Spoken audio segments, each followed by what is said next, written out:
Good morning. Welcome to this Atlantic Action Plan workshop where we will be talking about digital and green and blue careers. So digital skills have been highlighted in previous initiatives that we have organized within the Atlantic Plan as a transversal priority. Another skill gap that has been identified regards the preparation of the blue workers, the maritime workers, for the green transition. So these are two topics that we thought that should be worked in more detail, so that new projects and new partnerships can be created within this collaboration. So upskilling and reskilling in these two areas that are now highly visible will also help to contribute to attract more young people for maritime careers, giving it the idea and the flavor of more modern, up-to-date careers as they are nowadays.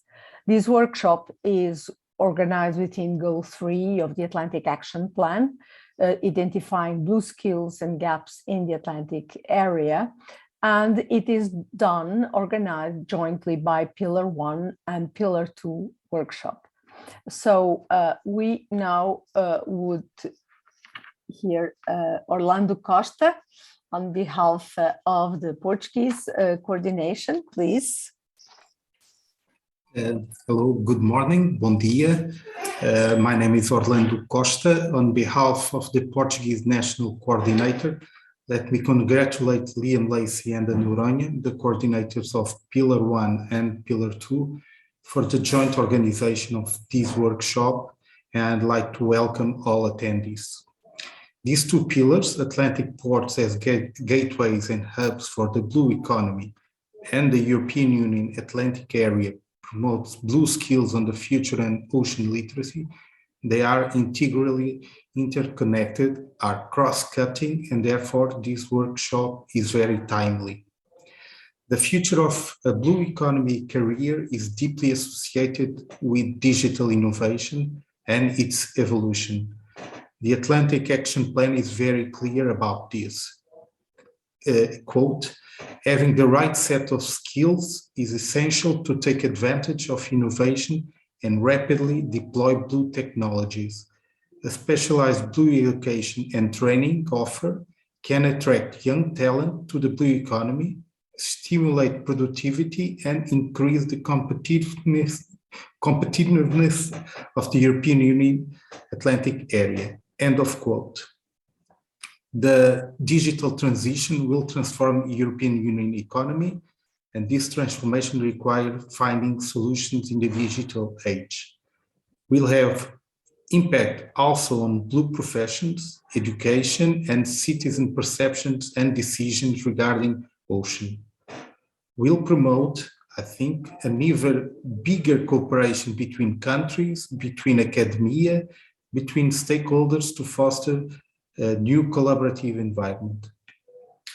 One important aspect is inclusiveness, and as Ana Noronha said on this point, upskilling and reskilling in this area will further contribute for the valorization of maritime careers, critical to attract young people to the blue economy. To finalize, let me wish you all a good workshop, and on behalf of the Portuguese National Coordinator, we are looking forward to see the outcomes of this workshop. Thank you, Anna. Thank you, Orlando. Now, Andy, please. Good morning. Good morning. Thank you, Anna. Good morning to everybody. And I am very pleased to be with you and opening your session here today. I will do so tomorrow as well. And I really hope that through workshops and meeting instances like that, we take further the areas that we have set under the Atlantic Action Plan for what regards the development of skills, the development of knowledge, and the development of the blue economy as a result of beefing up knowledge and expertise of the workers and of the maritime careers in it. I will be very brief in my opening because Anna set the stage quite articulately, and we have in front of us 2 sessions that will go deeper into inquiring what is the status of skills development and what is the need for digitalization in the training and in the development of maritime careers, because indeed, with the advent of the twin transitions, as we like to call them, the green and digital transformation that we are going through, we need to follow this same pace in the blue economy.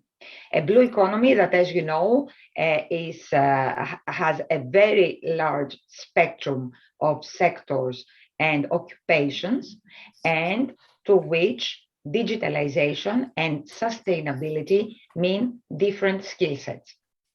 So what you will do under the Atlantic Action Plan, what you aspire to do under the Atlantic Action Plan, is to seek ways to upgrade these skill sets in the various sectors of the blue economy and find practical solutions and practical ways of collaboration to promote a common project, a common initiative that will take digital skills and blue careers in general further in the Atlantic Sea Basin.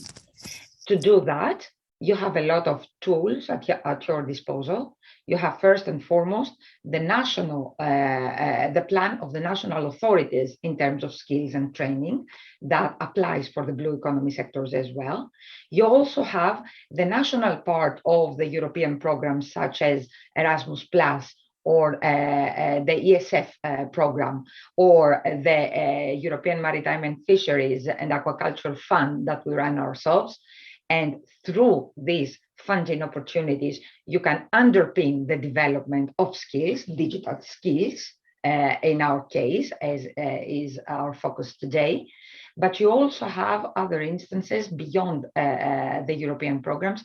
You have other instances of cooperation among countries through in this particular sea basin, because this particular sea basin, on top of everything, has been quite motivated and has been quite active in the past in terms of putting forward initiatives in the area of blue economy. So we're kind of relying, if you like, upon you to also be pioneers in sketching out collaborative schemes, ideas of projects and collaborations together to bring digital training and to bring upgrade of skills in these blue economy sectors that you wish to do through discussions and then action from your side on these issues. I thank you very much, and I look forward to your very productive discussion. I will look forward to see the outcomes of this discussion. And for those of you that are joining tomorrow, we will be able to communicate again. Thank you very much. Thank you very much, Andy, for your words. Thank you. So we will now proceed with the first panel, which will be moderated by Miguel. Miguel, please. Thank you, Anna. Thank you very much. And good morning, all. We have a very, very strong panel here. And also, I already scanned. As it was planned, we have a fantastic audience. We are about 50 people today here. And as Andy said, we want during this hour to understand better the status of what digital training do we need for the ports of the future. And for that, we'll have 2 keynote speeches from Liam Lacey, which is Pillar 1 leader, and also from Ruben Ayres, that here represent the West Med initiative. So we have a strong knowledge of what is the status, and we will hear from them. Then we will evolve in a dynamic session where people can ask questions directly in order to understand, again, as Andy said, what kind of ideas of collaborative projects do we need to fill the gaps, to fill the needs in this question that I will repeat again. What digital training do we need for the ports of the future? With this, I would like to give the floor to Liam Lacey to say some words. So Liam, please, when you need me to show your slide, please tell me. Thank you, Miguel, and good morning, everybody. I'm looking forward to this conversation today. As Miguel said, I think we have a very strong and interesting panel that can delve into some of the issues that arise in relation to the digitalization of maritime transport, and more broadly, I think, the digitalization of transport generally in Europe. And I will come to that point towards the end of the presentation.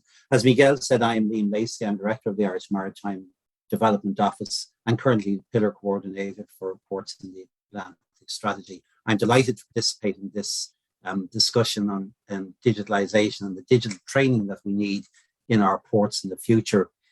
Ports of the future will be hubs for the blue economy, as is said in the information that was disseminated to attract people into this discussion this morning. I agree that the whole ecosystem in maritime transport will depend heavily on digitalization, from the modernization of traditional maritime activities to the creation of new innovative businesses. But digitalization goes further than that. In the course of our work as Pillar Coordinator for Ports, and in conjunction with our task force, we identified 4 areas that are critical to the development of our ports. These are not new, but it was interesting that there was a unanimous agreement across the members of the task force that these areas are important. And they include ports as hubs for business. They include green ports and the whole sustainability and green agenda. They include issues in relation to the connectivity of our ports. And that's not just in a physical sense. It's in relation to the connectivity of ports from an information exchange point of view as well, which is critically important. And digitalization has a role in all of these respects. Digitalization has become pervasive or ubiquitous in terms of EU policy and funding programs and mechanisms. Advocates of digitalization would have you believe that digitalization is a panacea for all of the ills of the maritime transport industry, including inter alia, overcoming inefficiencies, lowering costs, and leading us into a brave new world characterized by the seamless transfer of information, full integration of data, more sustainable practices, and improved competitiveness. In pursuit of these objectives in Ireland and working with partners in France, we undertook a pilot study which is called International Fast and Secure Trade Lanes. And this links into some opening remarks that talked about, when we talk about digitalization, we have to take it from a nebulous concept and make it real, make it operational. So this is exactly what we tried to do here in Ireland with this International Fast and Secure Trade Lane project, which connected Dublin Port in Ireland with the port of Cherbourg and other ports in Normandy, and looked at the specific operations of ships and the interface between ships and ports, and how digital solutions can be brought to bear on those operations that make the operation more seamless, more efficient, and more competitive. We have used in this instance specialists to carry out the necessary work. I have no doubt that the learnings that we achieve from this pilot project will enable us to use that information in other areas of the maritime transport network in Ireland, but also elsewhere in Europe and around the Atlantic Sea basin. So the training that is needed, and this is what we have found, it's one of the initial learnings from the study, is that the learning that's needed is that people in shipping companies and ports have to be made aware of the digital opportunities that are there that can be brought to bear on some of the operational difficulties that they're experiencing. So I think that is a key learning outcome, and it points to areas of training that could be undertaken. But the opportunities that I'm talking about are not limited just to shipping and port activities. They exist in other fields, for example, such as in the complex operations that will have to be undertaken by our ports as we roll out the offshore renewable energy industry across Europe, or in the management of traffic flows and people through sensitive interfaces where ports link into the transport network of the hinterland, or where ports link with partner ports in Europe or the rest of the world. The opportunities for digitalization, I don't think it's an exaggeration to say, are endless. In Ireland, we have been more affected by Brexit than most other member states of the EU, and digital solutions can help us to overcome the inefficiencies that the trade barriers that have been reimposed between the EU and the UK have resulted in. The UK is now a third country in customs terms, but it makes no sense that we don't try to take down those trade barriers through making systems more efficient, and digitalization has a role to play there. So digital training is required in virtually all areas of the maritime transport industry, so that people at the interfaces of operations or at the points of exchange of information can identify how digital solutions can improve efficiency and improve performance. The knowledge of digitalization needs to be embedded in the organizations within the maritime transport industry, and that know-how needs to become an integral part of how companies manage their business. I believe that all these things are possible. Skeptics of digitalization, at the moment at least, see it as a more abstract concept, insufficiently grounded in the realities of business to command our attention or to secure investment.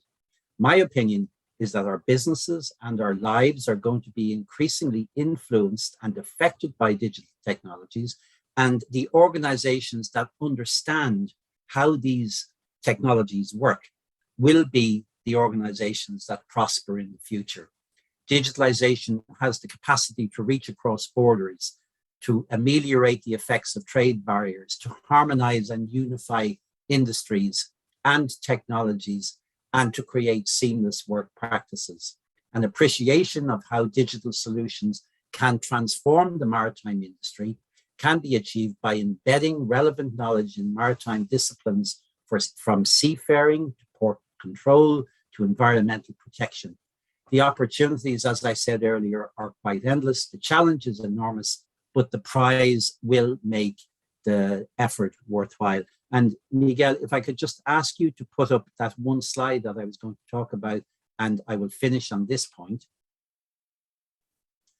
A number of years ago, I had the opportunity to meet the then European Transport Commissioner, Violeta Bulc. And when she visited Ireland, she used this schematic to talk about how the European transport industry would develop. And she was emphatic that it would depend on the integration of these different elements of efficiency, of connectivity, of digitalization, decarbonization, innovation, and investment. And that the way to achieve investment, particularly investment from the private sector to drive efficiency, would be significantly influenced by the degree to which we undertake and achieve digitalization in the maritime transport sphere. In many ways, the thread that binds these elements together could be digitalization, because it can have an effect on efficiency, it can have an effect on connectivity, it can improve our understanding and the cooperation that needs to exist in order to address decarbonization issues. It can drive innovation, and it can attract investment from the private sector. So my final point is digitalization is really important. It has to be embedded in our industry. This was a very firm outcome of our task force when we dealt with this issue through our work over the last year. And when I said there are advocates and there are skeptics, I am certainly an advocate for digitalization. And Our work must proceed on the basis of real, tangible projects, not abstract notions. And that's it, Miguel. I'll hand back to you now. Thank you so much, Liam, for your strong start, which we can understand and summarize that the opportunities are very huge, are enormous. So it is vast, the spectrum. So we need to, I believe, focus. And as also you said, ports are really hubs, not only hubs for transport, but also hubs for the overall blue economy and the industries associated with the blue economy, as you mentioned, for example, the offshore renewable energy that at the moment we know that Europe must face the energy challenge, and we believe all in here workshop that the blue economy can be a strong answer to align our European energy needs together with the efforts that the European Union is doing on the green bet, the green priority we have. So saying that, I believe Ruben Eiras can continue in the same tone of the status of for us to jump to the questions from the audience. So Ruben, please. Thank you, Miguel. Thank you, Liam, for an excellent presentation. I hope I can add something that is valuable. I will share here my screen and share presentation, and also and I will focus my presentation in how, and this is a project where also IMDO is a partner. How the Atlantic Smart Ports Blue Acceleration Network is the insights that it's giving. How can we, I would say, really build, I would say, a paradigm of a blue plus green career? First, I think we have to, giving a wider framework, and taking on what Miguel has said as the blue economy being a leverage to enhance the strategic autonomy of the European Union in several aspects.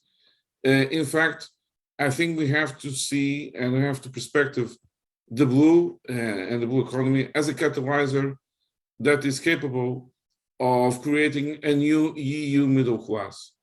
So, restoring a powerful middle class, not only unicorns, is something that will reinforce Europe's strategic autonomy, but also prevent other, I would say, negative political dimensions and political phenomena.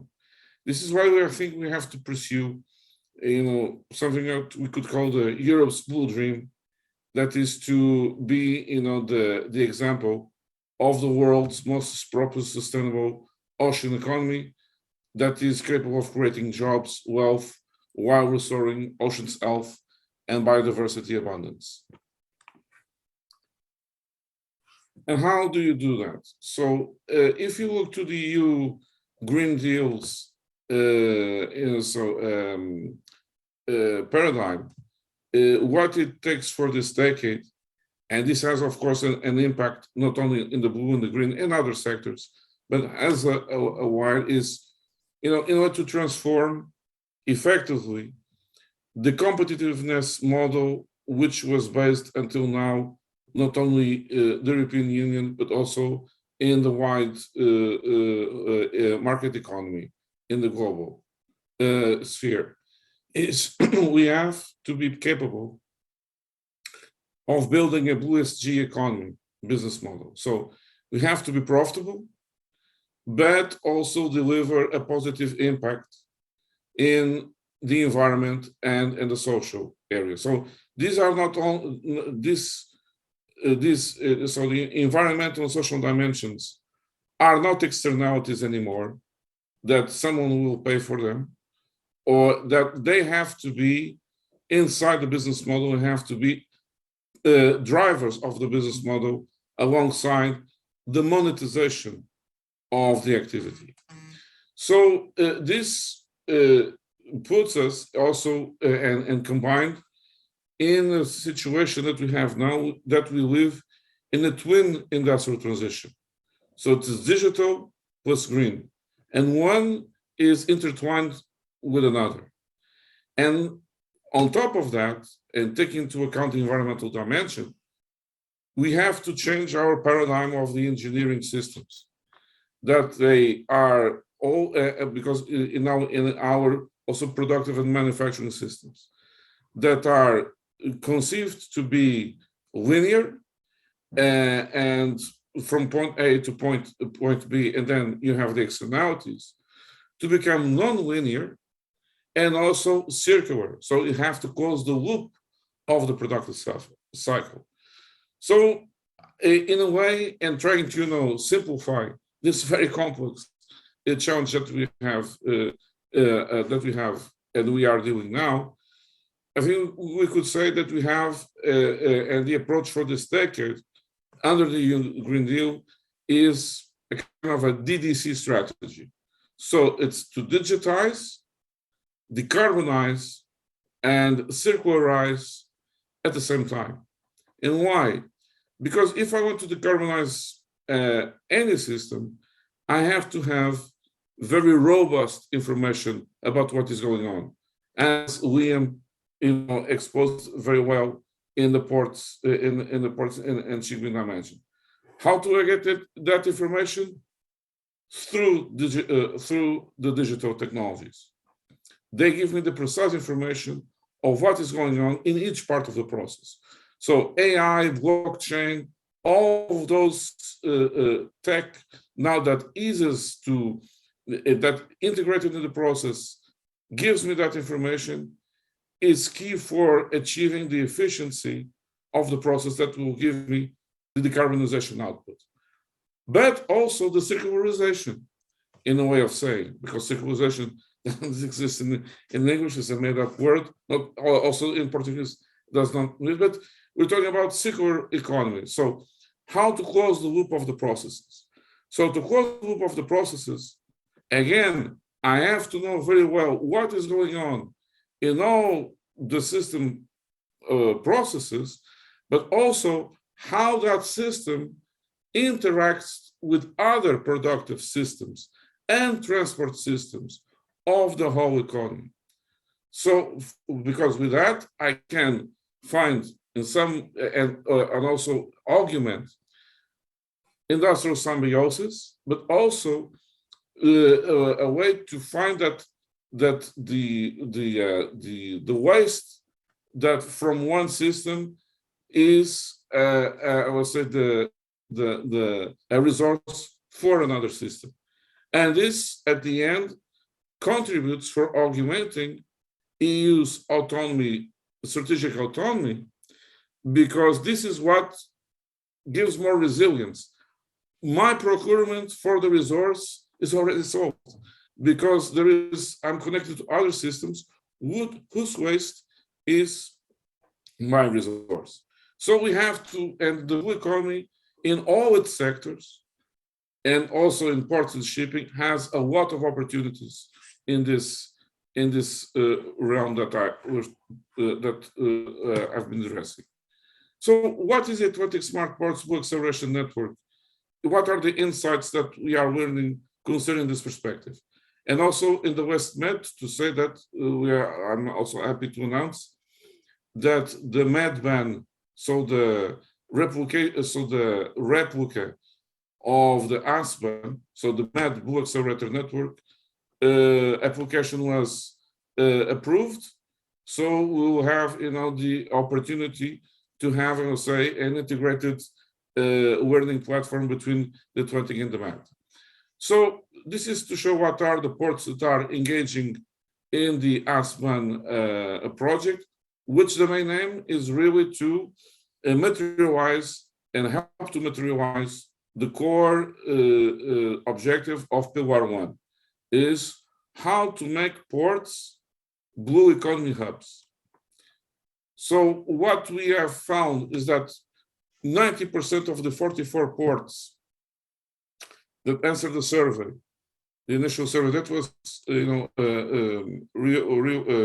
done by our partner IMDO, their prime goal is to become hubs for blue economy in the next 5 to 10 years in the new emerging sectors, and 10% of these ports are looking for a DDC approach in their core areas of business, so cargo and people handling. So, and they also demonstrated that are eager to cooperate in this approach. So we use the categorization of the European Commission to find 5 categories to organize the innovation challenges for ports to become blue economy hubs. So these are the 6 categories. It's to the climate neutrality and zero pollution, switching to a circular economy and reduce pollution, preservation of biodiversity and invest in nature, ensure sustainable food production, improve the management of space at sea, so the maritime spatial planning, and climate adaptation and coastal resilience. And what we found, there is a slide that is missing here. My apologies. 50% of the challenges were on the first priority, so climate neutrality and zero pollution. Then I'm going to show you very briefly what kind of innovation challenges we are talking here and how this impacts then competencies in digital. Then the second priority is to improve improve the management of space at sea, so improve maritime spatial planning. Then the third priority is the preservation of biodiversity and invest in nature. So here we are talking about greening the port's infrastructures. Then it was the climate adaptation and coastal resilience. So how ports infrastructures can contribute to a higher coastal resilience. Then to switching to a circular economy and reduce pollution. And then finally, to ensure sustainable food production. So I will then share, of course, the presentation. But when we go through when you go through the challenges, what do we see in here? We see the DDC approach in all of them. So all of them need digital. They are focused in decarbonization in the processes and also in circularizing the processes. So this drives us to what we could say, and it's a kind of a brain teasing that for the session, that we have to find a kind of a blue expert competences model. That here I propose like a blue careers X model. So what is the blue expert? The blue expert has to have an interdisciplinary approach. So all those challenges that I showed before need in all of them a cocktail of several competencies and several knowledges because they are systemic. So a blue expert has to master and has to have knowledge about what is the digital and the Industry 4.0 technologies that are needed. Ports and shipping need this for the automation, but also for the ports and shipping communication between their infrastructures and also for optimizing their navigation routes and so on. They have to have a strong knowledge of oceanography and marine biology, because environment is not anymore an externality, it's part of the business model, it's part of the process. So they have to mitigate the impact or really reduce the impact to zero. So they have to know how that affects the water column, the oceanographic and the ocean ecosystem. they have to know about the law of the sea because of maritime spatial planning, we've seen before, in its dimensions of the operations of certain sectors. But also they have to know about ESG finance and economy. It's not only to be profitable. You have to be profitable while mitigating the environmental impact and also social impact. So you have to have ESG or sustainable finance and economic, knowledge. And you also have to know about nautics, shipping, and maritime engineering. Again, because these are, and here I would say ports also, ports management is something that we have, and engineering. So all the infrastructures that and machines that are related to ocean operations. And of course, you have to have the entrepreneurship and business models learning in order to not only to have optimal technocrats, but also potential entrepreneurs. So we have to foster, so we have to have, a model of competences that is capable of fostering interdisciplinarity, cross-fertilization of knowledge, creativity, have a good and strong knowledge about technology principles, regulation, and ESG finance and economics. And here just to wrap up, I bring the example of fishermen. Fishermen are already a blue expert in this dimension because a fisherman nowadays has to have digital competencies. He has, of course, in a very, I would say, many of them in a very informal way, and also from generations, the knowledge that is transmitted from generation to generation. They are experts in oceanography and marine biology. They have to know a lot, their regulation. They are entrepreneurs, so they have to have, good finance and economics on their side, but have to be more ESG because fisheries have to be more sustainable. And they have to be managers, and they have to have engineering knowledge because of the vessels they operate. So a fisherman is not an unqualified professional. Socially perception, probably so in many of the member states of the EU, but at the end of the day, is one hell of a professional. So we have to bring that paradigm to the other areas of the world, especially in ports and shipping. They not only have to be, strong at the maritime engineering, but also in the other dimensions because they impact in that way. So I think here, and wrapping up, Aspen as Medvan can also could possibly work as assistant mechanisms for catalyzing this transformation in ports and shipping and ports and blue SMEs. They working hybridly as an accelerator of startups and SMEs, but also integrating the knowledge and the competencies for making that happen. So you're going to put learning and interaction in an integrated way. And doing this, all the acceleration process and the financing with the synergies that are already synergies in place with the Blue Invest platform, with the EIF and the European Innovation Council. So this is my presentation. Thank you for your attention and patience. Thank you, Ruben, for such a comprehensive presentation.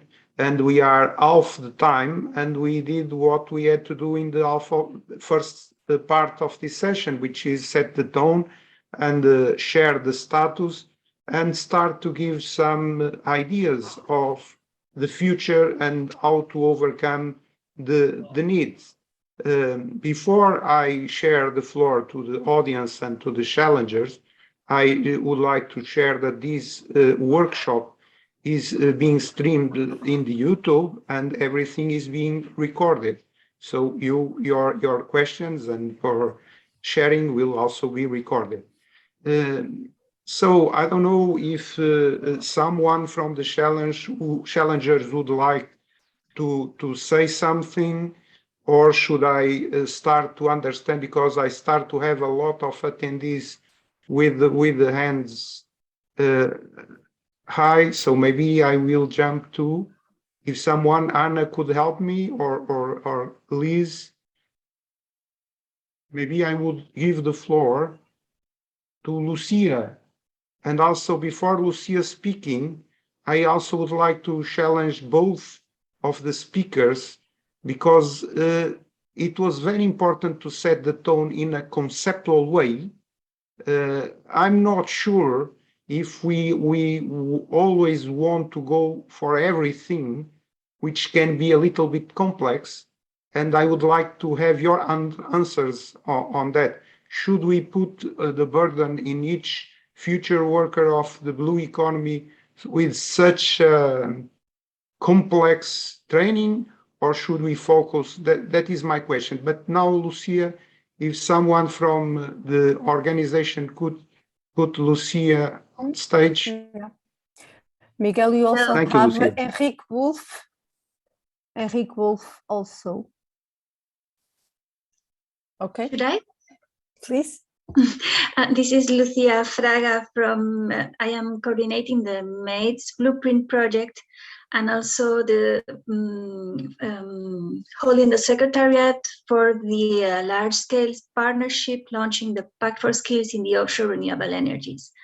So I like to share that I have followed with strong interest the presentation from Lian Leslie and Ruben Eiras, finding many synergies with the findings that we made in the MAIDS project towards the needs for digitalization.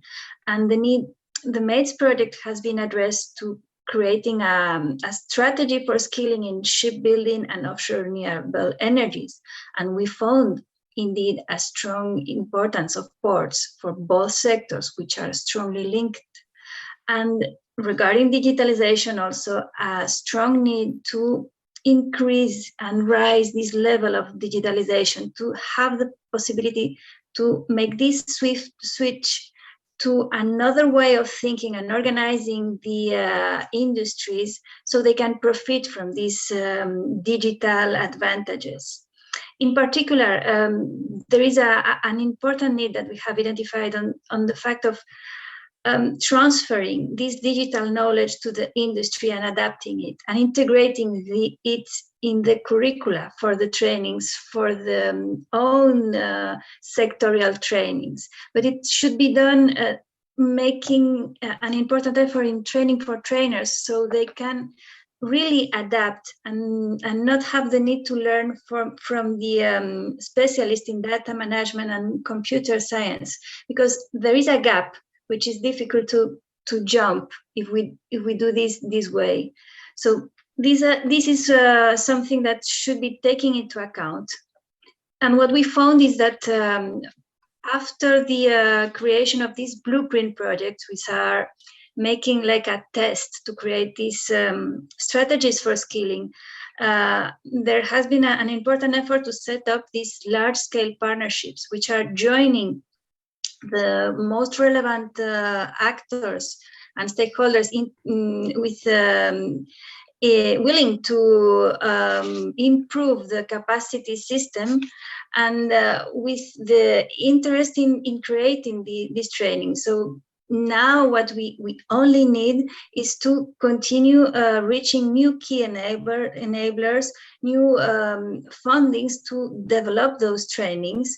So this can be done, but there is a huge work preparing the road with clear steps to follow up and create these trainings. So we hope this to be a starting point for this. Thank you. Thank you, Lucia. Before getting the answers, please, João Fonseca Ribeiro, if you could put your question. Uh, Good morning to you all. I'm João Ribeiro from Blue Geo Lighthouse Consultancy and Maritime Operations.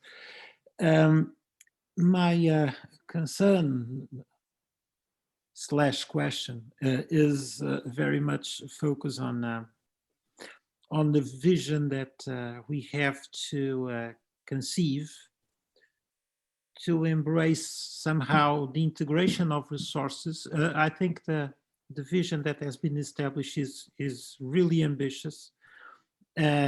Capacity for those competences in all of areas, it will take a very long time to be established. So it will require a strategy and a very strong political will. But I think to ease the solutions, we have to develop a vision, and this is my question for that I pose on the table, is the integration of resources, equipment sharing, the catalog of courses, the career management, because we are speaking about professional skills that they still not exist, and for sure, they will require a lot more development on quality and certification terms. And then we have the refreshing of those certifications. So this is a huge challenge. And I think only through an integrated platform that can embrace all those parts of the solution can really help us in developing in developing an answer to cope with that ambition. But this is my question: how do you see the integration platform for this, and if this is the vision that we should pursue, or keeping separate stovepiping and try to make sure from the top that all the competencies achieve the goal? Thank you. Thank you so much, João. I believe we have a very, very relevant number of questions that I would like to have the answers or the ideas of Ruben and Liam on these topics. Again, in order to try, as Andy said, to fulfill the needs in a pragmatic way. We had here Lucia talking about the pilot experiences that were done in the past. We had here Ruben talking about also the experience that some professions on the ocean have. We didn't say too much this morning yet, the word reskilling. And I believe part of the solution is around that. So please, starting by Liam, what are your comments to these questions? They're big questions, Miguel, aren't they? You know, extraordinarily broad questions, because they go to the heart of what the industry is going to look like in the future. And I think that, you know, if you were planning a strategy in an organization, or even, you know, on a larger scale than that, it makes sense to start with a vision. And, you know, I agree with the point that was being made, but at some stage, the vision has to become reality. And at some stage, conceptual ideas and theoretical ideas have to become practical ideas. So I think that in the context of the Atlantic strategy, I have felt as pillar coordinator that my job is to try and achieve some of those practicalities, to move from the theoretical and conceptual into real changes. And I think that if you go back to that slide that I showed, where the then Transport Commissioner was talking about, you know, her vision for transport in Europe, including maritime transport. She set out that these things were definitely integrated, you know, and that you have to be active on all of the different levels in order to see transport improve. And you have to bring all of the different stakeholders together to achieve that. But very importantly, on the question of investment, the very distinct understanding that I formed was that the efficiencies that are now required in the maritime transport system, including that of digitalization, are best handled by organizations themselves. The Commission can be very supportive from a policy point of view, but when it comes to implementation, we need organizations to do the work. And they, within the organizations spread across the vast range of activities that happen in the maritime industry, that's where the real experts, I think that Ruben was talking about, the people in those organizations are experts, but need to develop an expertise in relation to digitalization. And that needs to be widespread across the maritime space, and it needs to become embedded. So in my opening remarks, I was talking about moving to the practicalities, but also having digitalization understanding embedded right across the industry, because it has to be. We will not be capable as quasi-policy makers or informers of policy. We won't be capable of making these changes, but participants in industry will. And our job is to educate those people to the opportunities that exist, to facilitate integration by making it clear where the opportunities lie at the interfaces of different maritime activities. Sometimes they go unnoticed, but they are really important. Shipping companies don't really have a different agenda in terms of driving efficiency as ports have when ships and ports come together. They have exactly the same ambitions. So by bringing stakeholders together, by driving education, understanding within industry sectors, I think that we can make significant differences. Lucia referred to digitalization as an enabler, and that is precisely the point that I was making in my opening remarks, that digitalization is not a pursuit as and of itself. Nobody wants to be digitalized for the sake of being digitalized. You become digitalized because, as Ruben said, it makes a contribution. It changes other things in industry. It drives efficiency. It helps with decarbonization. It helps with the integration of data sets and the exchange of important knowledge. So they're my opening remarks. Maybe Ruben could pick up on some of the points made by João when he posed his question. Thank you, Liam. Ruben, it's up to you. Okay. I really enjoy the words that Liam said about experts within a specific expertise. Would you like to comment this? Exactly. I really I was taking here some notes, and we picked on that.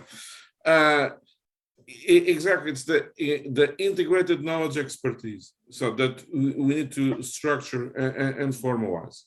And before I go deep into what could be a way of operationalizing that, in fact, what we are discussing is new for the blue, but is not new for other areas, our knowledge areas.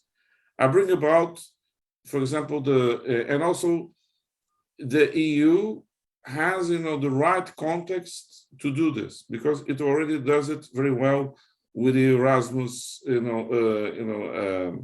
I would say packages and other kinds of knowledge and universities, and also training cooperations. But I will bring to because it's a personal experience I had with the MIT Portugal program of the Sustainable Energy Systems. It's a master executive course that can go to a PhD. Of course, we're talking about here for a more qualified approach, but it was created in 2007, 2008. And what was the difference between against other programs that existed? Because it was interdisciplinary, and you didn't have to be an engineer to go to enter in the course. The idea was really to have classes that were composed by people from different backgrounds, even from social sciences. That was my case at the time. So And and then you had a master executive that you learned about in energy engineering, energy economics, energy environmental dimension, and also the social dimension. And it was very enrichful, and it gave, and of course these are long processes.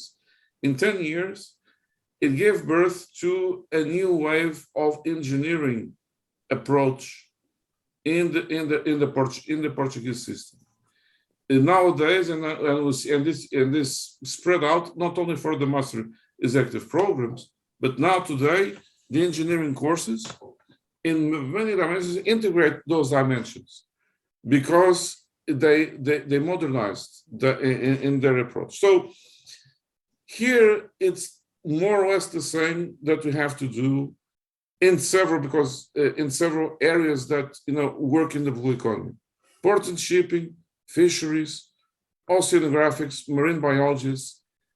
We have to mix them all, and we can do it. How could we start it? We have to, of course, operate in two levels.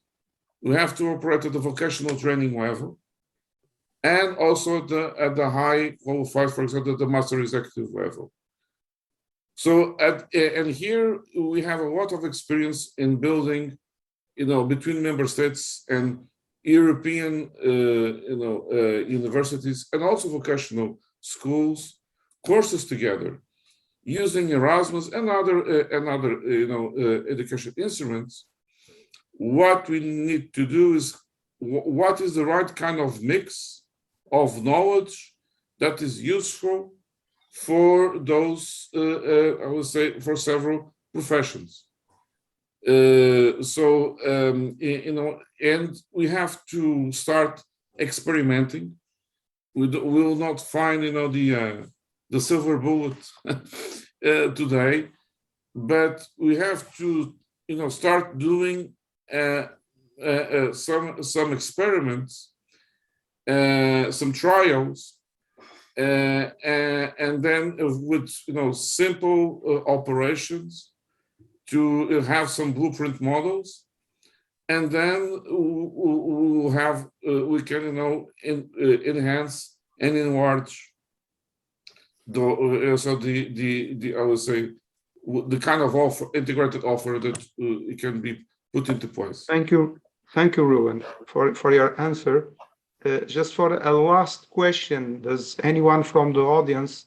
I see a lot of fantastic experts here. I don't know if Jorge de Almeida, with a strong shipping operational experience, would like to come to the floor, or any other of the audience members. Miguel, Henrik Wolf had his hand up. Please. Well, my question is partially perhaps answered by Liam, but it's a very general one, perhaps with some geographical side. Is it how is customer analysis needs performed under the Atlantic strategy? Thank you. Another question from Jorge de Almeida.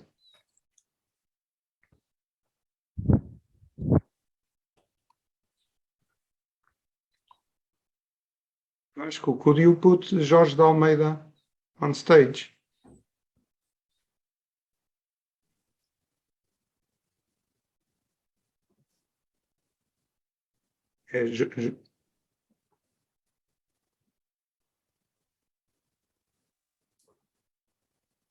Jorge, if you can turn on your mic. We are not hearing you. Yeah, that's good. Good morning. Sorry for the lapse. I guess you can see me and you can hear me, right? Very well. Thank you very much for inviting me to this workshop. I must say this is my first contact with the Atlantic Action Plan, and I'm very happy to learn about it. And this is a very timely workshop. Let me explain why. I am one of the co-founders of a new association in Portugal called For Shipping Association, with the number 4 Shipping Association, that has as an object, it's an NGO with the objective of developing the maritime economy in Portugal. Portugal has historically been a maritime country, but if I show you the statistics today, you could never imagine that actually it was a maritime country. And luckily, with the new government composition, the affairs of the sea are under the Minister of the Economy. The Minister of the Economy now is the Minister of the Economy and the Sea, which is the first time it happens in Portugal. I think it's a very good omen. And this minister, with whom Miguel is working closely, has organized one first workshop last week, in which there were, I believe, 7 task force that were proposed. One of them has to do exactly with shipping, and it just happens that the For Shipping Association, of which I am the president, will be leading that task force. So this could not be more timely for me, because one of the key factors in trying to get Portugal to become again a real maritime country has very much to do, or especially to do, with the people, with the skills, and so on. And this is, of course, a very, very wide subject. We have heard a lot about it.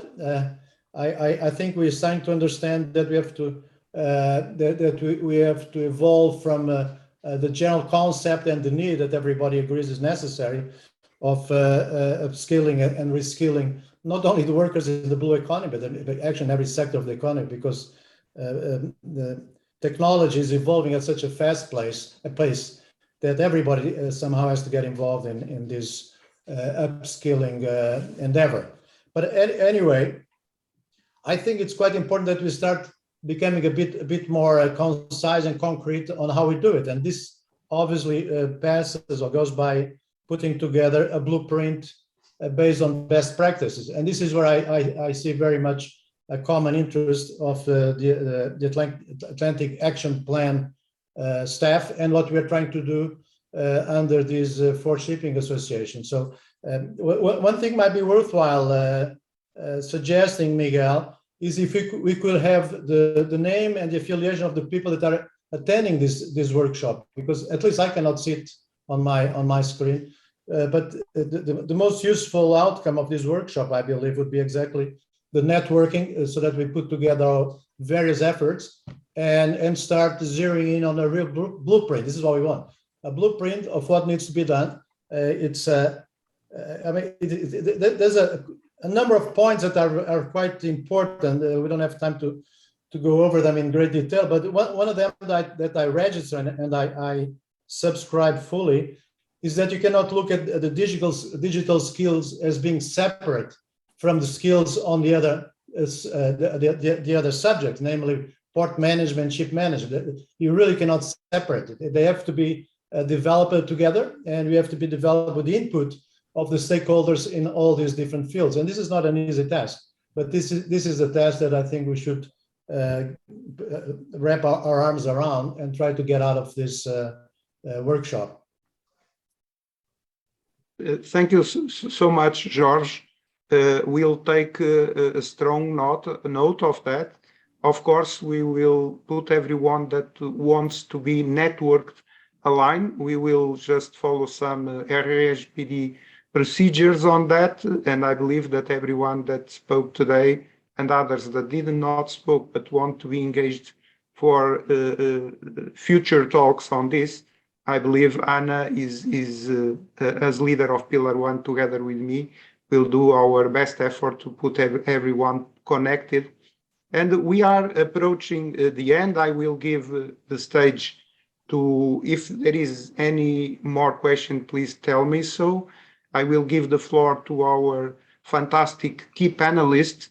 And I believe before they speak that we were very effective today with this 1 hour of brainstorming, because I have the feeling that we have here a fantastic possibility of kind of scale up all fantastic pioneer projects that the European Union already did on the blue skills in an integrated way, as mentioned by you. So please, your final comments, starting by Ruben, and then closing with our Pillar 2 coordinator, Liam Lacey. Please, Ruben. Very, very. I think this of course is what we have to do now is really to make it happen. I think we all agree we have to do an interdisciplinary approach to the subject. What we have to do is to start collaborating and putting some proposals on the table, and let's do it. And Formación, of course, is more than available to contribute for that initiative. Thank you, Ruben. Now, Liam, sorry, my mathematics was not good. I was saying our Pillar 1 leader. So please go forward, Liam. Thanks, Miguel. First of all, thank you for your stewardship of the event today, and thanks to Anna for her cooperation in putting all this together. My concluding remarks are these. There's a lot of work to be done, that's quite clear. But we're not starting from scratch. There's a lot of work underway. We have, when I spoke earlier on about, moving to the practicalities of this issue and moving towards operationalization, we have already made very significant strides in that direction. We have the very excellent ASBAN project, which is doing one of the tasks that we were asked to do in the Atlantic strategy to create blue economy hubs in our ports. That's precisely what our colleagues on the ASBAN project are doing and making very significant progress. So there's a model there to be looked at in exactly the same way as it relates to digitalization and sustainability. We have the Ealing project, which is underway and making significant progress. So we are moving in the right direction, and we are moving closer to operationalizing some of the solutions. In terms of embedding digitalization, I think we were talking about embedding it in our education system very widely, from third level all the way down into vocational areas and so on. That's underway as well. I mean, very, very recently, in conversation with the head of the National Maritime College of Ireland, and I've tried to effect an introduction between Cormac Brewers and Anna to start talking through these things. But we produce our naval and commercial Navy officers from the National Maritime College. It's so important that their technical training is imbued with a sense of what digitalization can do to the industry. And I think that is going to happen. It will follow naturally, and there's great interest in getting that work done. One of the questions that was posed there, I think by Enrique, was I think the question was, how do we engage with customer needs? And I think that is a very important question, because what we're required to do here is to consult and engage with stakeholders and understand the needs. Digitalization won't be imposed. Digitalization will be achieved if it's accepted willingly by stakeholders in the industry, because they perceive digitalization to be a way of improving efficiency, improving competitiveness, improving connectivity. If we can convince people of that, we're going to succeed. And my view is that realization is dawning right across the industry, and that we are making progress, and we will continue to make progress. So I'm optimistic. Thanks, Miguel. Thank you so much, Liam and Ruben. And before giving the floor to Ana Noronha to continue on the next panel, I think we strongly answer to the question, what digital training do we need for the ports of the future, by saying that we need to catalyze the pioneering efforts of the pilot experience of the strong flagship projects the European Union has on the blue economy. As Liam said, we need experts.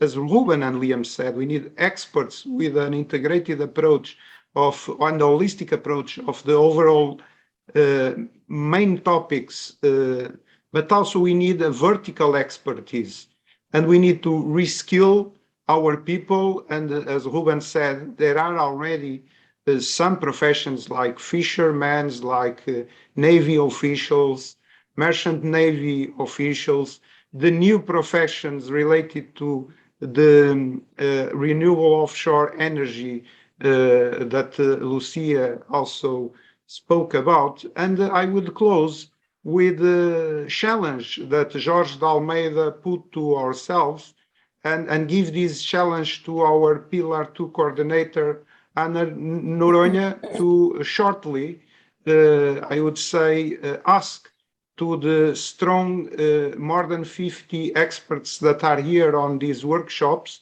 to continue working on trying to find a strong flagship project in terms of the blue careers that are needed to face the strong challenge of the future. So thank you so much to everyone, also to the audience that put questions and turned this first panel very dynamic. So Anna, now is up to you.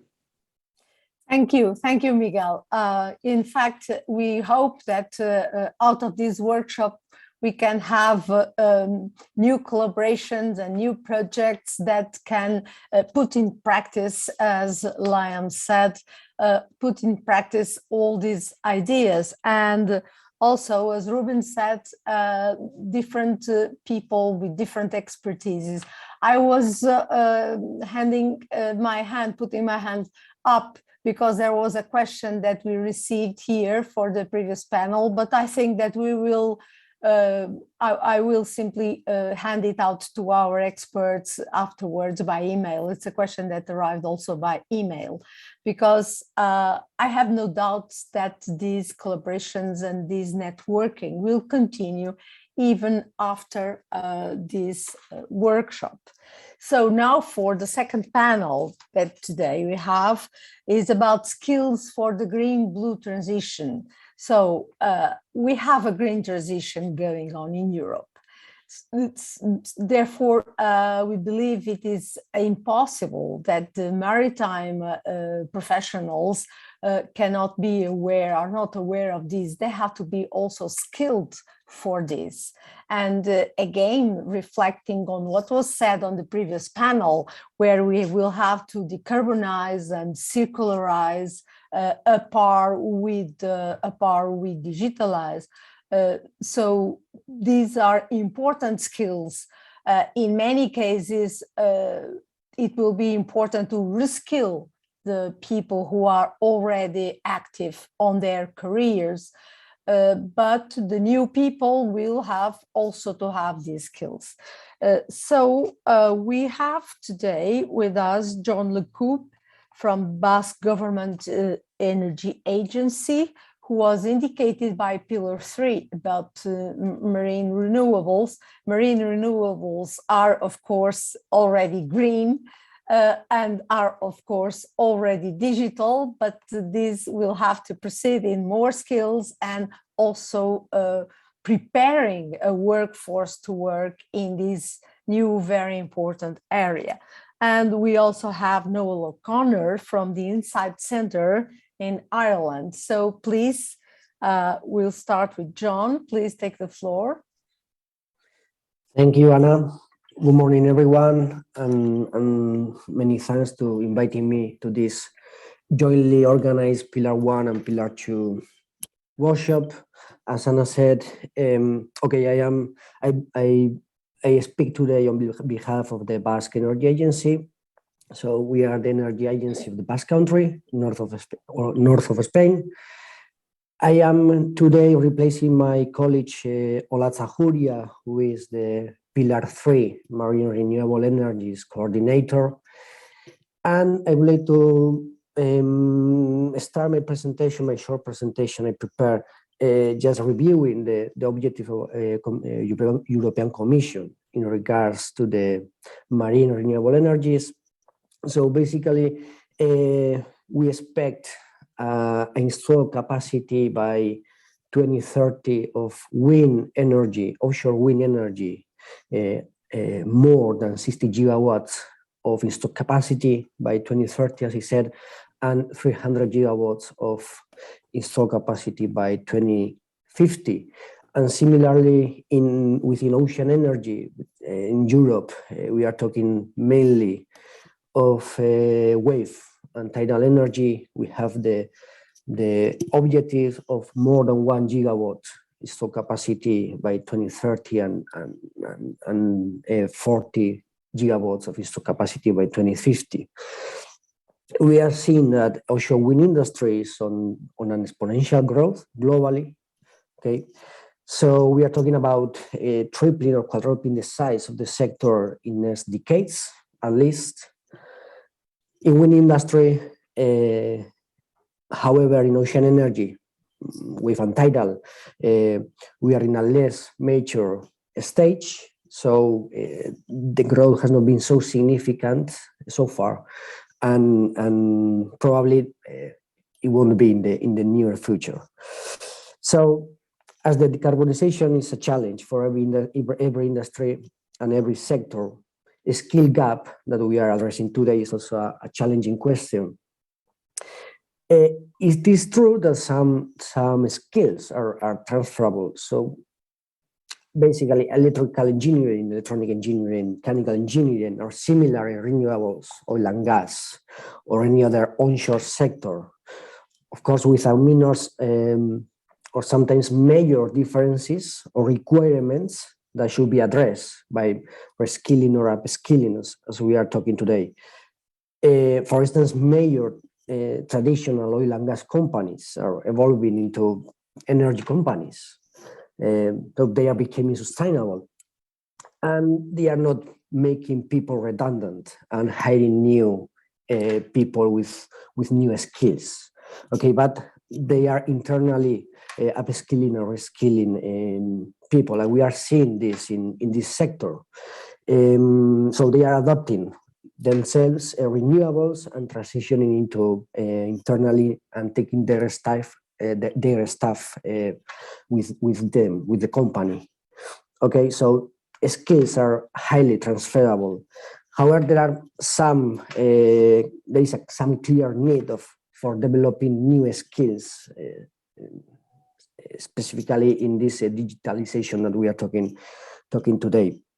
For instance, steel or concrete companies, they have to adapt the way they process the raw materials, because we are talking about operating in different environment, in more in harsh environment, and it differs from how they proceed in any other construction works onshore.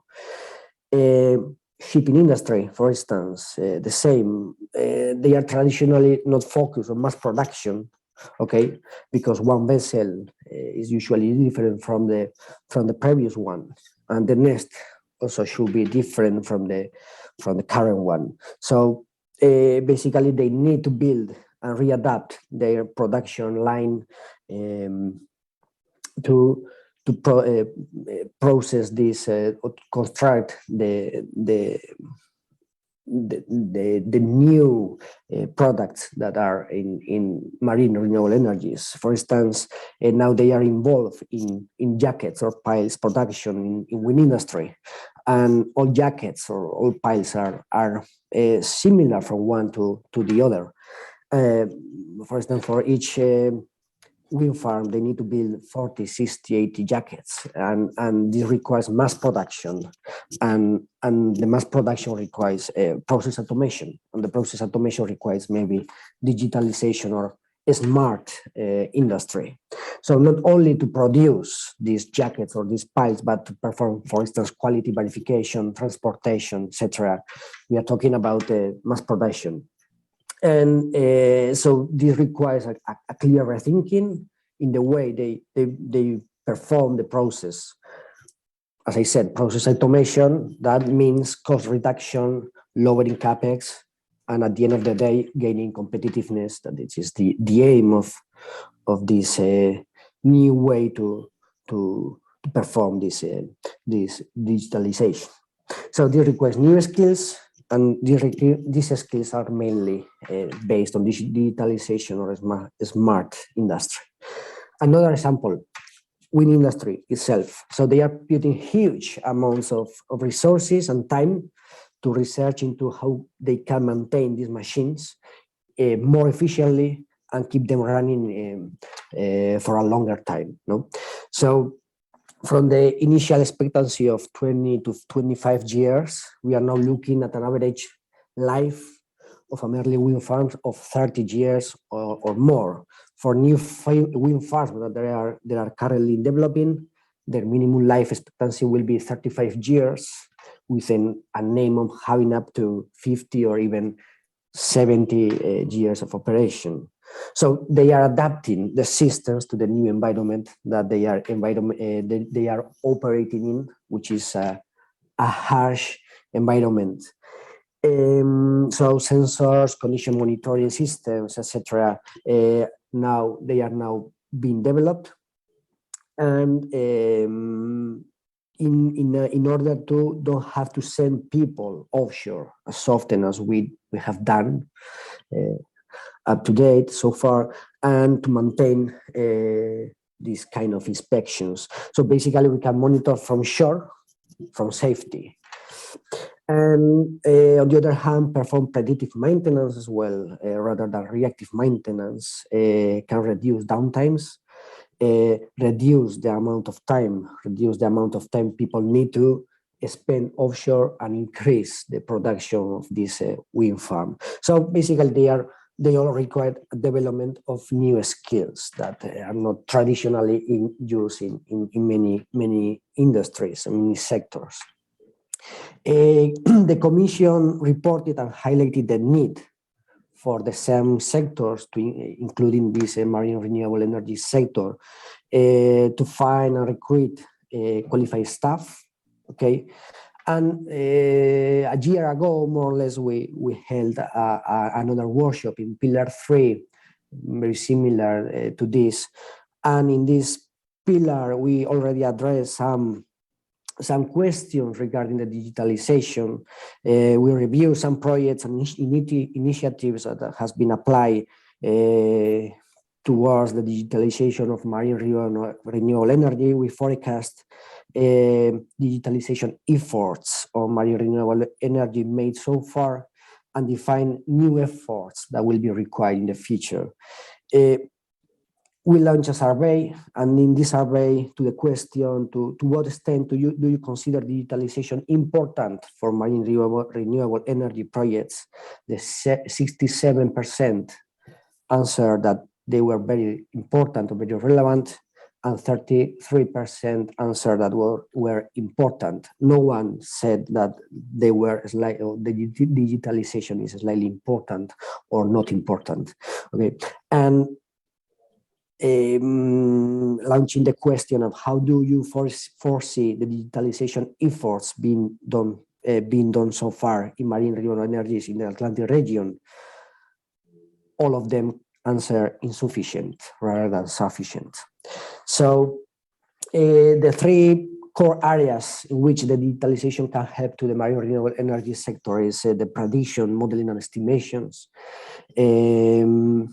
So in order to improve the power production, okay, anticipation of expected wave, tidal currents, winds, etc., maintenance, reparation, and operation through Internet of Things, predictive maintenance or digital twins, and control systems and smart equipment. And then there were identified some gaps or skill gaps within the marine renewable energy sector, because we need to say that we need to define, or we need to check the profiles of the companies within the marine energy sector. So if we look into the company profiles, we see that offshore wind industry, in the offshore wind industry, mainly the sector is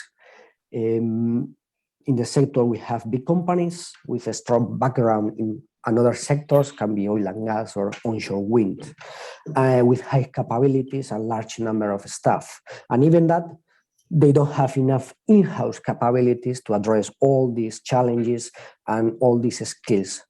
Imagine in ocean energy, especially in wave and tidal, where generally speaking, the most of the companies are SMA companies. So basically, they have a very small group of people or experts, between 5 and 10, generally speaking. So they have a lot of limitations to perform most of the transversal challenges that we are talking about, and especially this digitalization and the limitation of hiring new staff in their company. So it is very important for us to attract, to make the sector attractive, to retain talent, but then engage these developers, offshore wind developers and wave and tidal developers, to bring together with many startups that they are now starting in this kind of automation, robotics, and Internet of Things, machine learning, artificial intelligence, virtual augmented reality, that they are very, very new concepts. Even we don't have in Spanish, or less in Basque, name for this Spanish name for this kind of actions. They are very, very new, and we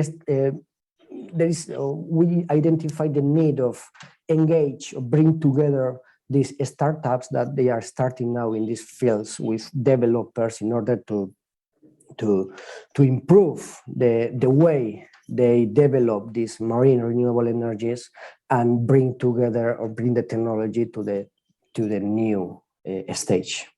Thank you very much. Thank you. Noel, now the floor is yours. Thank you very much, Anna. Can everyone hear me? Yes. Great, thank you. Thank you. Good morning, everyone, from a very sunny Dublin. I hope the sun is shining wherever you are joining this workshop. My name is Noel O'Connor. I'm a professor in the School of Electronic Engineering at Dublin City University, and I am the CEO of the Insight SFI Research Centre for Data Analytics.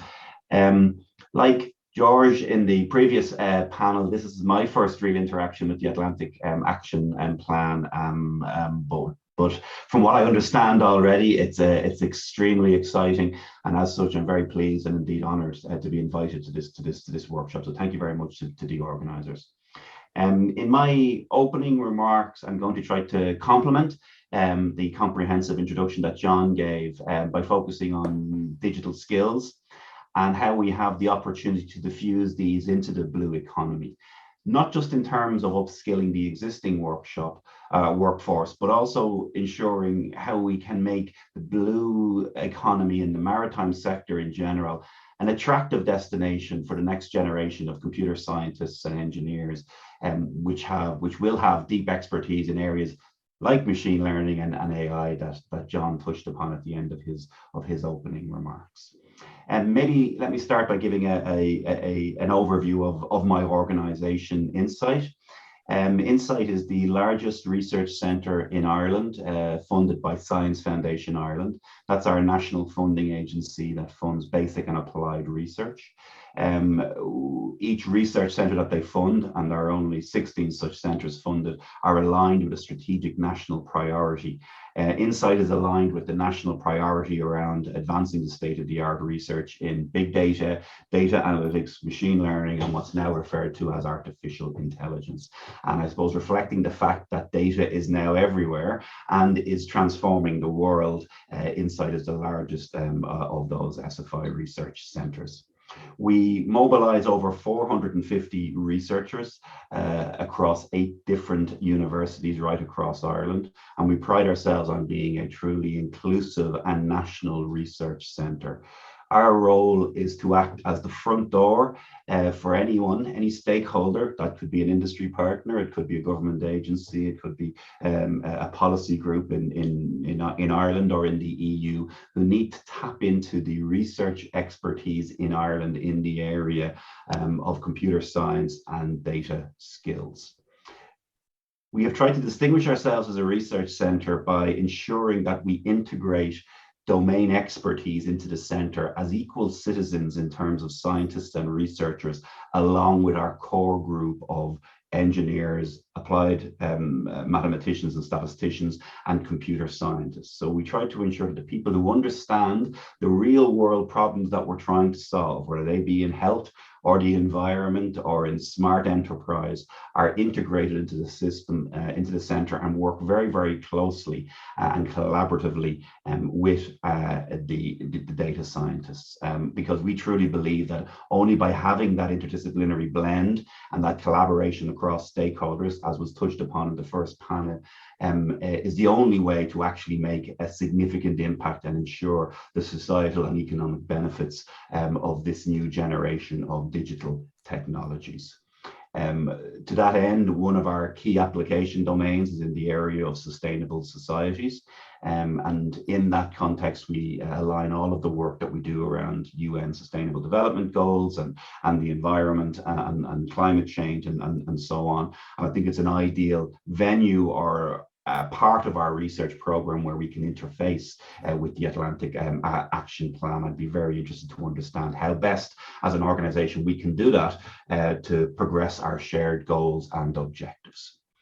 So that's Insight. We are a very large organization. We bring a lot of expertise in areas I think are very relevant to this workshop. And I think it's very timely to have this workshop and for me to have the opportunity to hear from speakers here, because we all know that digitalization is transforming the world. It's well reported and it will continue to do so.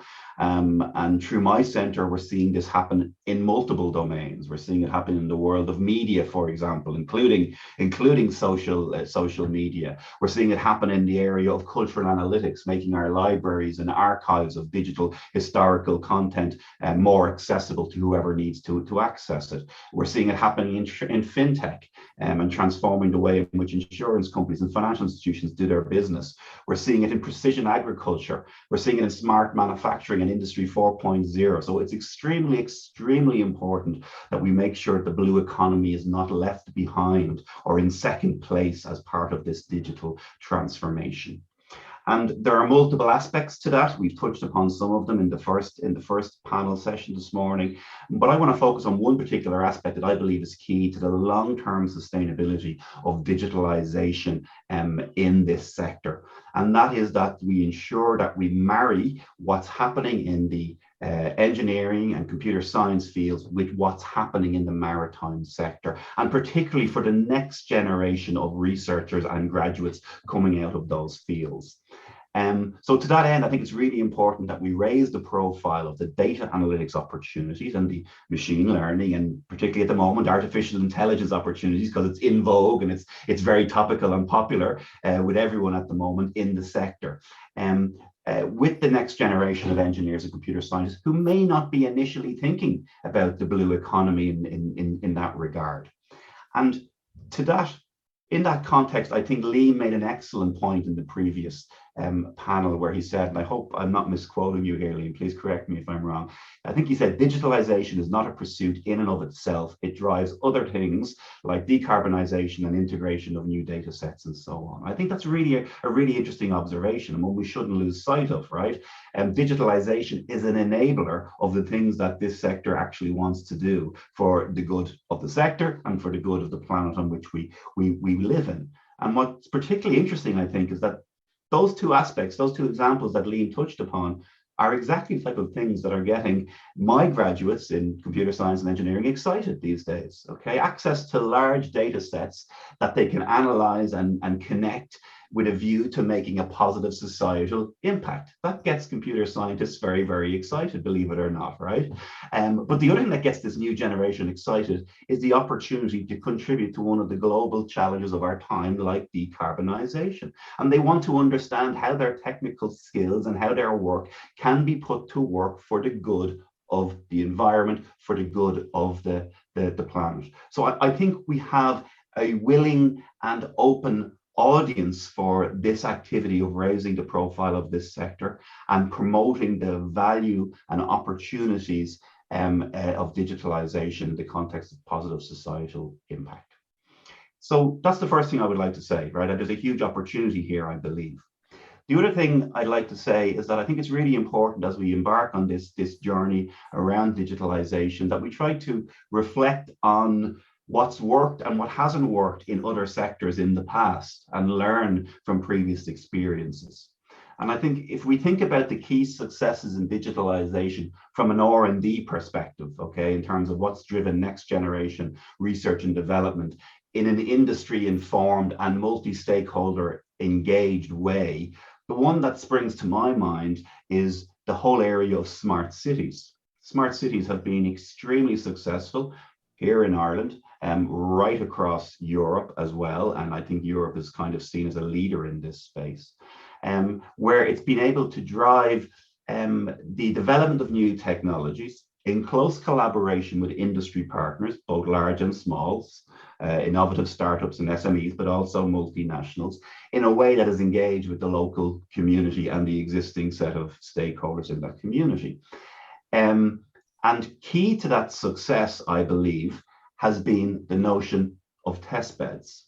And any smart city worth its salt will promote the fact that it has a test bed. Test beds are hugely important because they act as a focal point to bring different stakeholders, different disciplines together in a common cause. They're very attractive because they provide a sand pit, a safe space where you can trial innovative new technologies and fail quickly if needs be.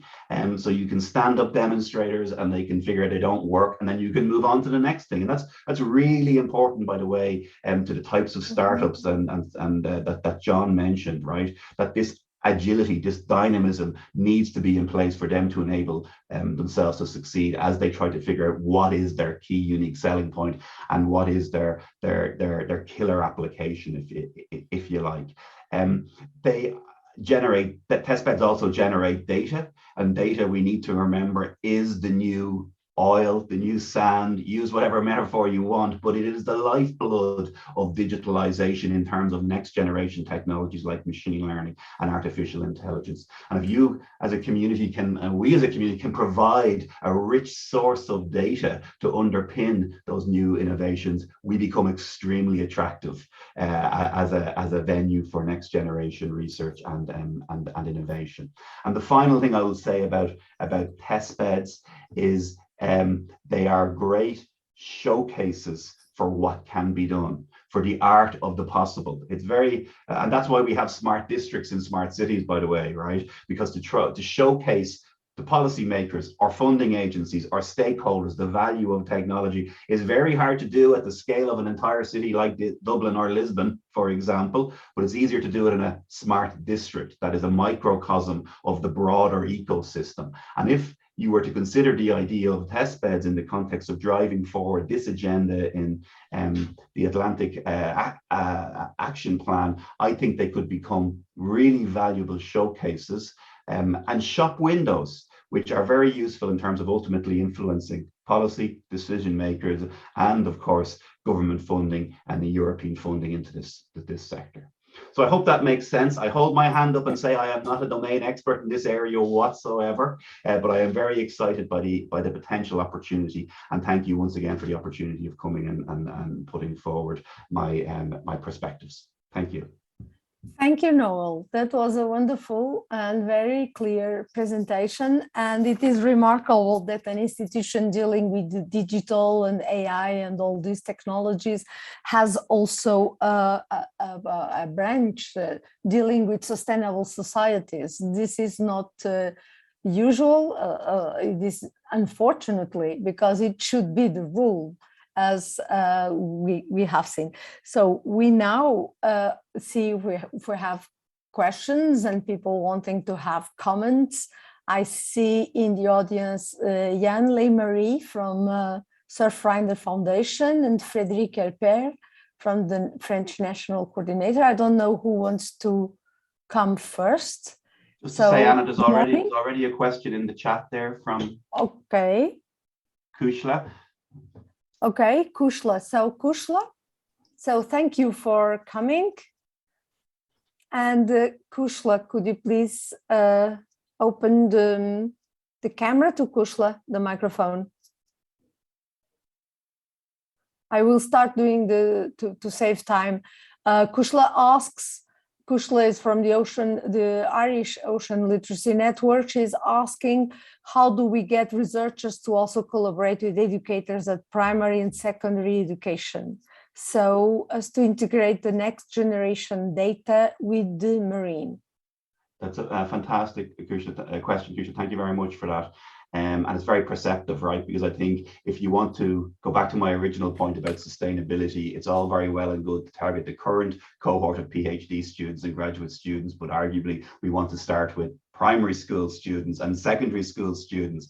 And I think there's a couple of ways in which we can do this. I think in the one hand, it's about making it a requirement for centres like mine to engage strongly and meaningfully and impactfully in education and public engagement, not as an afterthought or as window dressing to the research, but actually in an engaged research manner whereby education and public engagement is core to the formulation of the research question, and to do that in an engaged manner with key stakeholders like taxpayers who ultimately fund what I do anyway, and make them part of designing and promoting the research agenda, okay, so that we as technologists are listening to them and adapting our research accordingly. And that starts at school level, right? And there was a great program rolled out by Science Foundation Ireland here over the last 18 months, a national program called Creating Our Futures, where Science Foundation Ireland, and we supported it as one of their centres, consulted with the public at every level, from children right up to senior citizens, about what should we be spending our research funding on in the context of the national priorities, right? And to hear that public voice. So that holistic approach, I think, is hugely important, Kushla, and I think we need to never lose sight of that. We need to educate the current research leaders that education and public engagement is not just a nice to have, it's an important aspect of ensuring we are performing meaningful research. So that's one point I would say. The second point I would make is that we as researchers need to think outside the box, right? Because we find it, particularly technologists, find it very hard to explain to people what we're doing in a meaningful way. I mean, I'm at this 40 years now or something, and my parents still don't understand what I do, right? So we need to think about different ways of getting that message across, okay? And I'll give you one really good example where we found some great success is by working not just with STEM, but with STEAM. So bringing the arts and social science into what we do, because artists in particular are fantastic at conveying very esoteric and complex concepts to the public in a way they can understand. So one very high profile initiative we're involved with at the moment is called the Eco Showboat. It's a 2-year project by 2 renowned digital artists, Clary Connolly, who represented Ireland at the Venice Biennale Festival and in the past. And what they're doing is they're renovating an old barge to make it carbon neutral, and they're going to traverse the waterways of Ireland, the canals and waterways of Ireland over the next 2 years, configuring the barge as a floating laboratory, right? And they will stop at the local regions that they encounter, and we will work with them to have science experiments to promote the importance of science and research in the context of sustainability and water quality and the health of our waterways. But we will tell the story through an artistic lens in a way that people can understand in a much better way than I could ever try to elucidate why this is important, particularly for the younger generation. So it's a very long answer, Kuja, but it's something that's I'm very passionate about. So thank you for your question, and I hope that made sense. Thank you, and thank you, Kushla, for asking. So this is one of the reasons we are creating the blue schools and making them have partnerships, searching for partnerships in research institutions and in blue economy companies. That's precisely to also contribute with that. So I don't know. Sorry, Anna, Yeah. may I add something Sure, to this question? Please go ahead. No, last week I heard it was an interview of a DNF staff. Was one worker in DNF, but in the past she worked for Pelamis with energy converter, and she said that in one of these. One of these presentations that they gave to in one of the school, one of the children asked if what would happen if the mooring lines of the wave energy converter were broken, and the wreck was left adrift.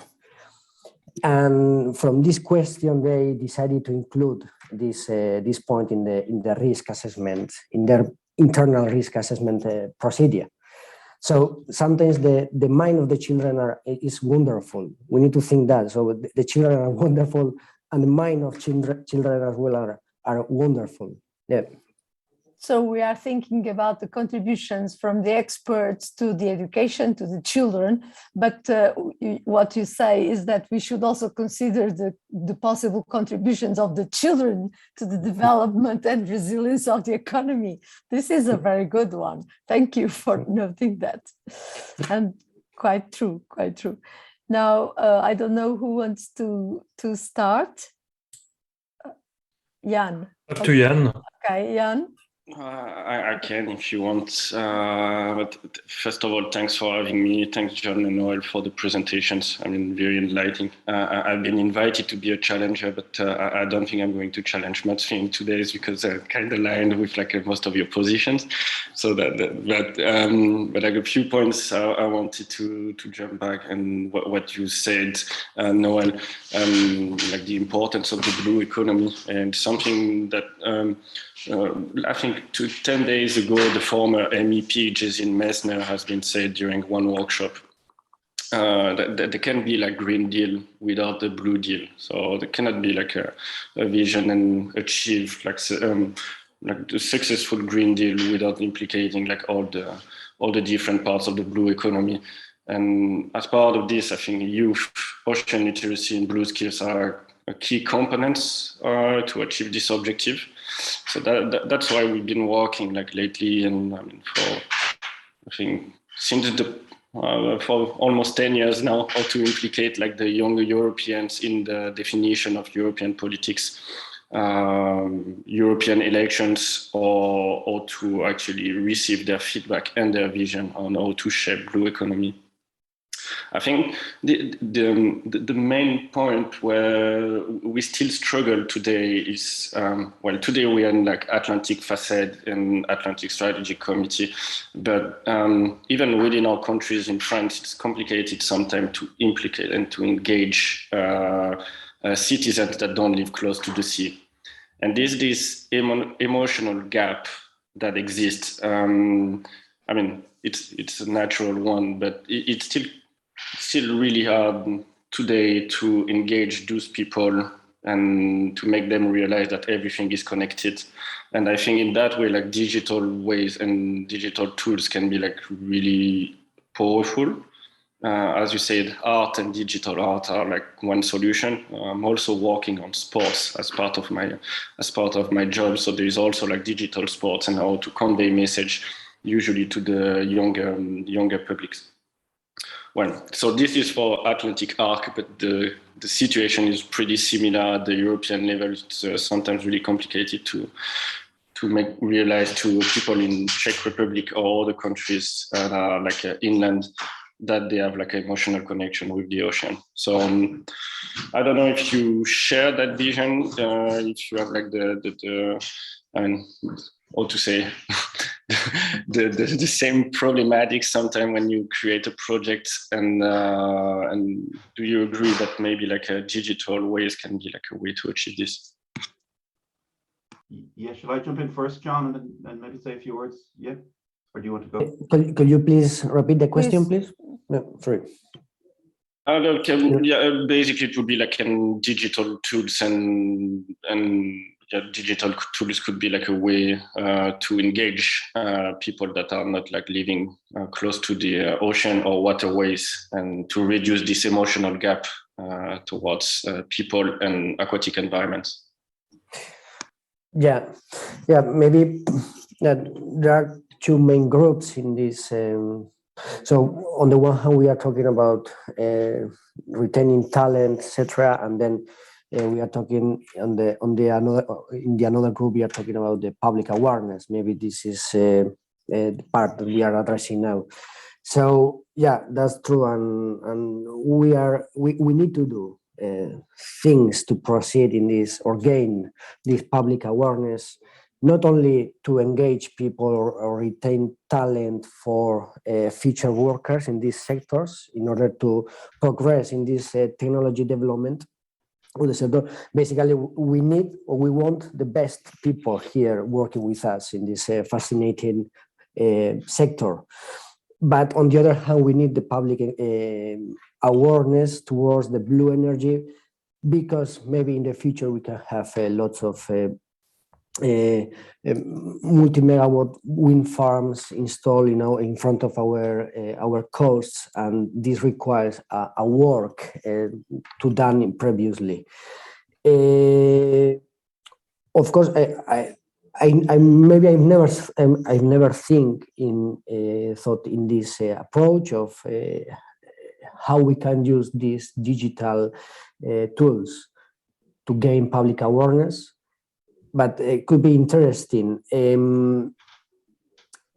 Maybe that there is more work to be done with coast in the coast areas rather than in countryside.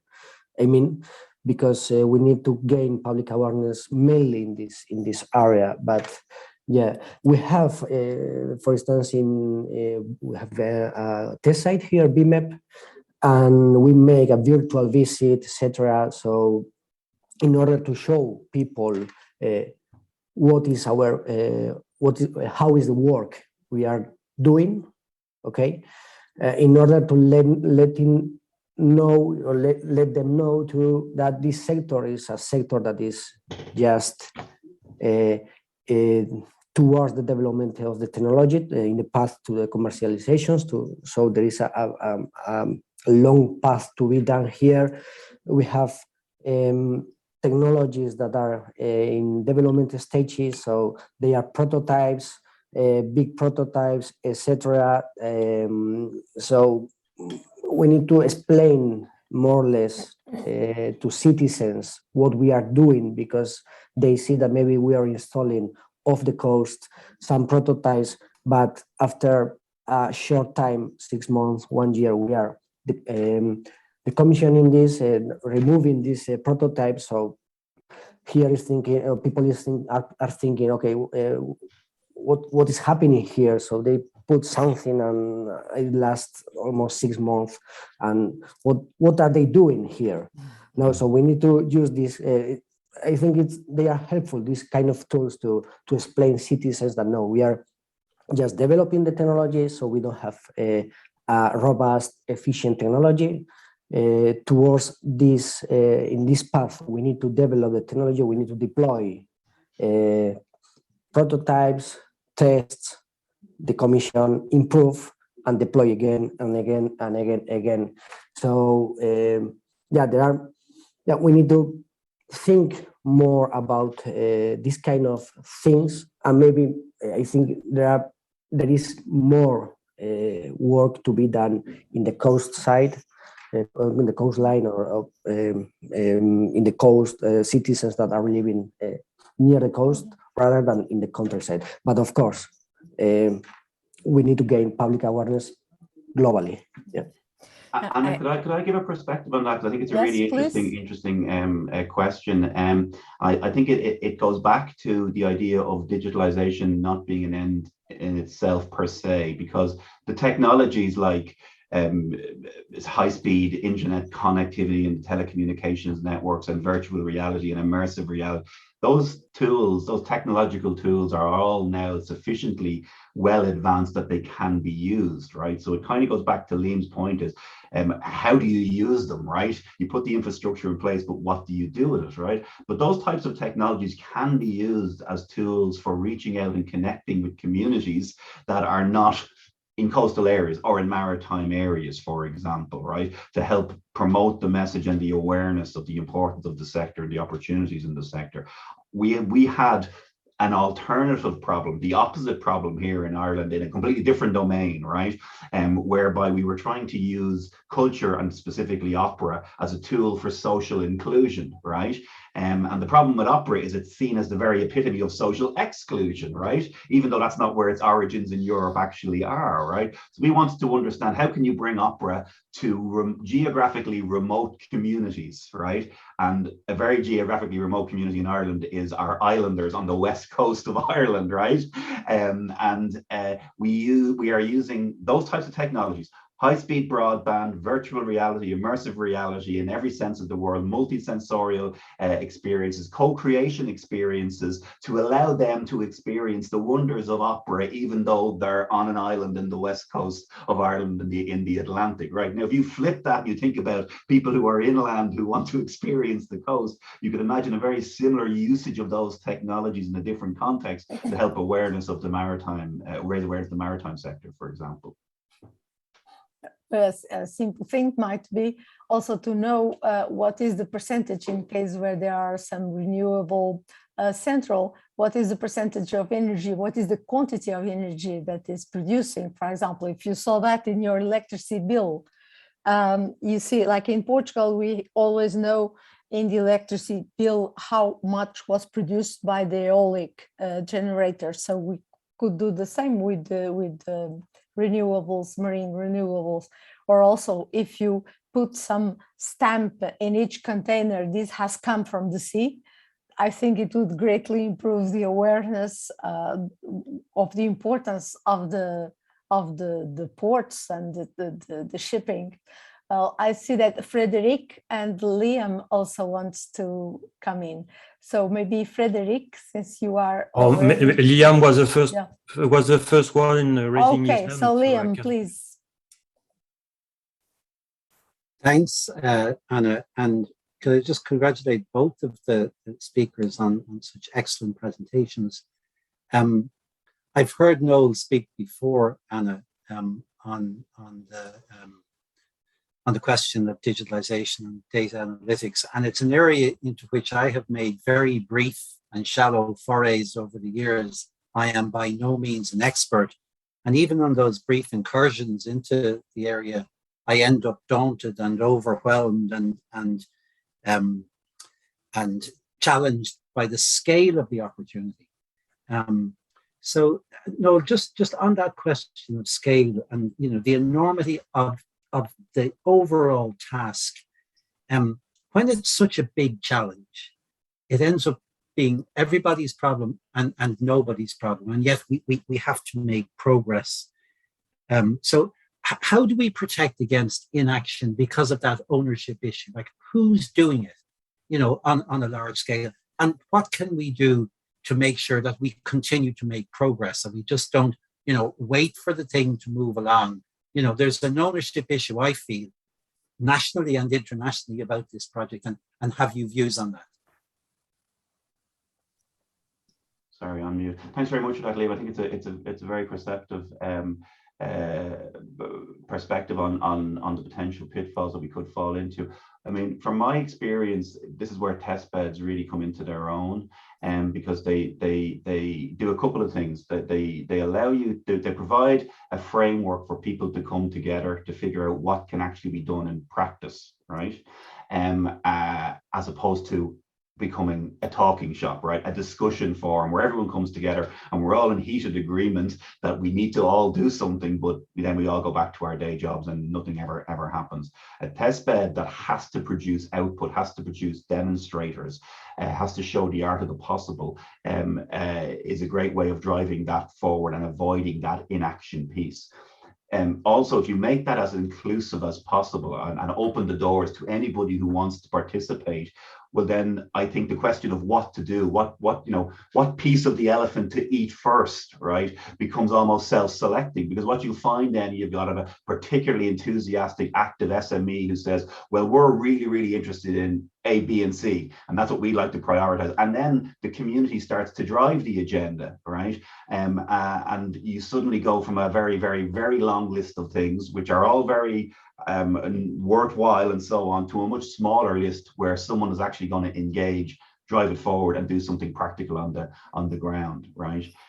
So I think that's been my experience in the smart city space anyway, because like cities, and there's a million and one problems you could try to address, but you end up addressing the ones where there is the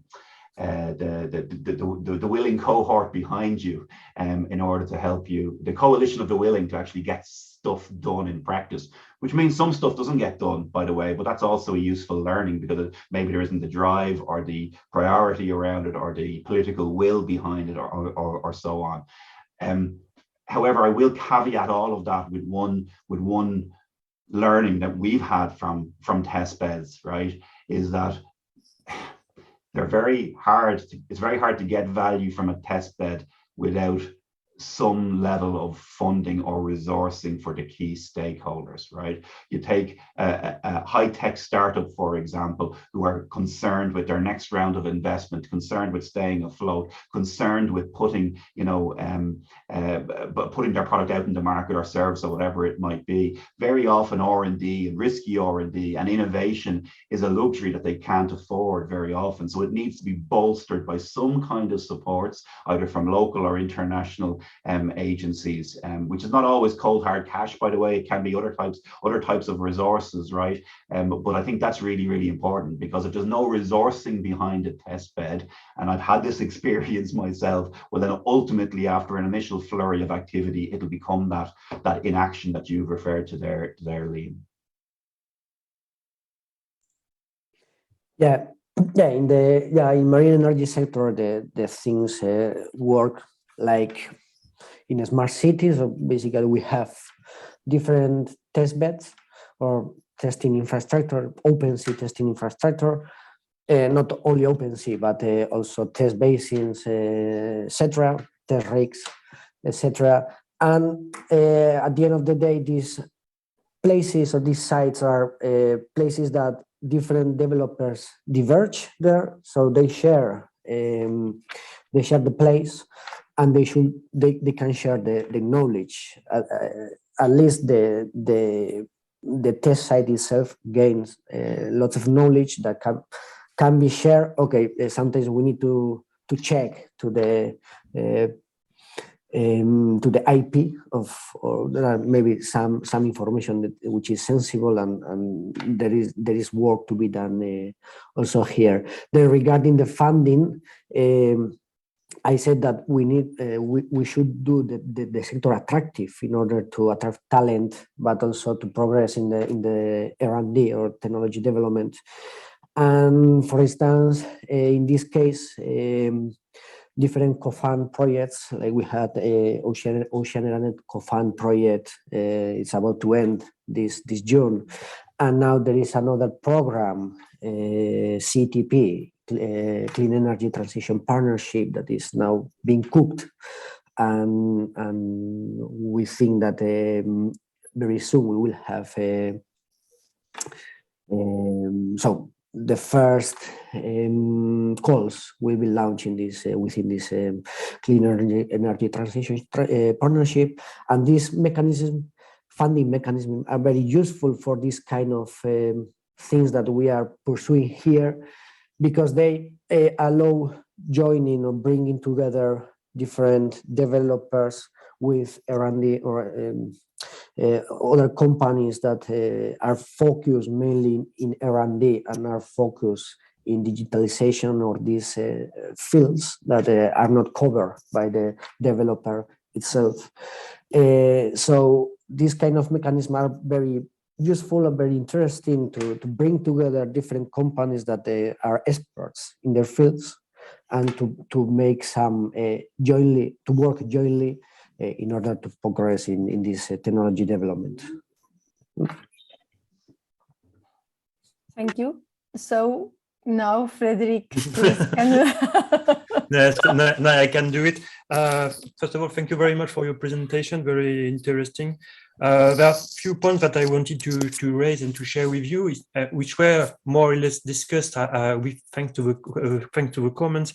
I think that regarding the skills, it's true at the early beginning we were more targeting private sectors, because it was blue economy is private sectors, but I think that we mustn't forget also public sector, which is pivotal for the development. And I would say, for instance, you need them for MSP regulation, public stakeholders engagement. All these things are pivotal for the development of the blue economy. So I think it's quite important also to keep them. And I would say that digitalization can be also part of these skills, which has to be managed and developed by the public authorities to meet these objectives. It's I think it's all the more important. Without public authorities, at the end, there's no permitting. So at the end, there will no market for them. Maybe another point that we have to also to keep in mind is resilience of the sectors and to how to think about the skills. It was more or less discussed in the previous sessions on we can work along the value chain and how we can see that from one sector you can shift from one sector to another one, and to create a resilience and using already the skills. John said it about onshore jobs who can be transferred to the sea for some of them, but we can imagine that for some time for shipbuilding it can be the same, because at the end all the processes, and I would say all the more for MRE development of offshore wind farms, we have several steps. The first one, which is the development, where you need a lot of effort, a lot of manpower, a lot of skills. But once the offshore farms are set, you have less needs of workers. So we have to think about the way we can use the skills for productions, maintenance, but how they can maybe work for other sectors to keep resilience and to keep creating local value on that. It's true that we are always targeting this big project with a lot of money, a lot of workers which are needed, but at the end, you will have a very strict drop off of the man's that you need for production. So I think it's something which has to be anticipated, and that's why for the skills we have to think about that, so that people can shift from one job to another one. And maybe last point, which is for me not always really clear regarding skills, is qualification or diploma. I think that we need for skills to have some to see in which way you can give a diploma to people, so like that they can also be interested to. It is a way of attractiveness, I would say, for when you've got a diploma beyond the experience is something that you can sell on another market. And last point, we have to think, most of the time we are thinking locally for productions, but we can also think about globally. So the skills that you can get or develop can be used at local level, as I fully understand John concerned, to develop MRE in front of Spain. It will be exactly the same in France and Ireland, but maybe some skills can be used for global market or targeting new markets. So it's also something that we have to consider, how we can also sell the skills developed to address other markets. Thank you. Maybe before your answers, I would pass the word to Liz Gavin, because she's also put here a question, and then you would answer both. Thanks. It was just a comment really from my side, which is, I suppose, the blue bioeconomy also has opportunities and maybe would address some of those concerns Frederick has just pointed out, that once the initial installation and setting up of some of these new systems is done and in place and is up and running, the blue bioeconomy is a constant replenishing, refreshing source of materials, source of energy that we could look at trying to, valorize and make sure that we're getting as much value from as possible, while also protecting nature, protecting the oceans, protecting biodiversity. So it was just, and again, technology can help us here, data can help us here. For sure, data analytics, there's certainly sensor work that can help there. But even in the designing of some of these blue bioeconomy solutions and products and the processing that goes on behind those, we could be thinking with that other hat in mind as well, of how to best use technology on the one side for a wind farm and an aquaculture pond in the middle of it, and on the other side how to sustainably extract and keep those jobs at the coast, and a resilient economy and local economy as well. So that it's just a comment more, Anna, but happy if the others want to address it as well. Thank you. Yeah, and maybe just to say a couple of words initially on those on that last point, Liz, and to Frederick's point about the transferable nature of the skills. I think, at least from the data analytics perspective, that is a key opportunity, because a lot of the technologies that we develop for different sectors are quite transferable.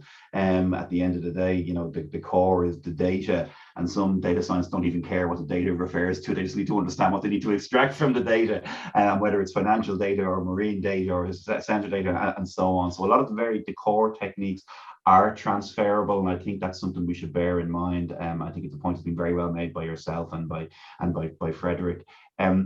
Can I just go back to Frederick's first point about not forgetting the public sector? I think that's also hugely important, and not just in terms of upskilling within the public sector, which I think is hugely important, but also continuing to raise awareness of the importance of this joined up approach. Because if you think about particularly, it's probably the same in other European countries, but in Ireland at the moment, the recognition of the value of investment in innovation and R&D to combat societal problems like COVID, for example, over the last 2 years, has never been higher or better understood by politicians and policymakers. So there's a real understanding and embracing of this concept and the idea for continued investment in that concept.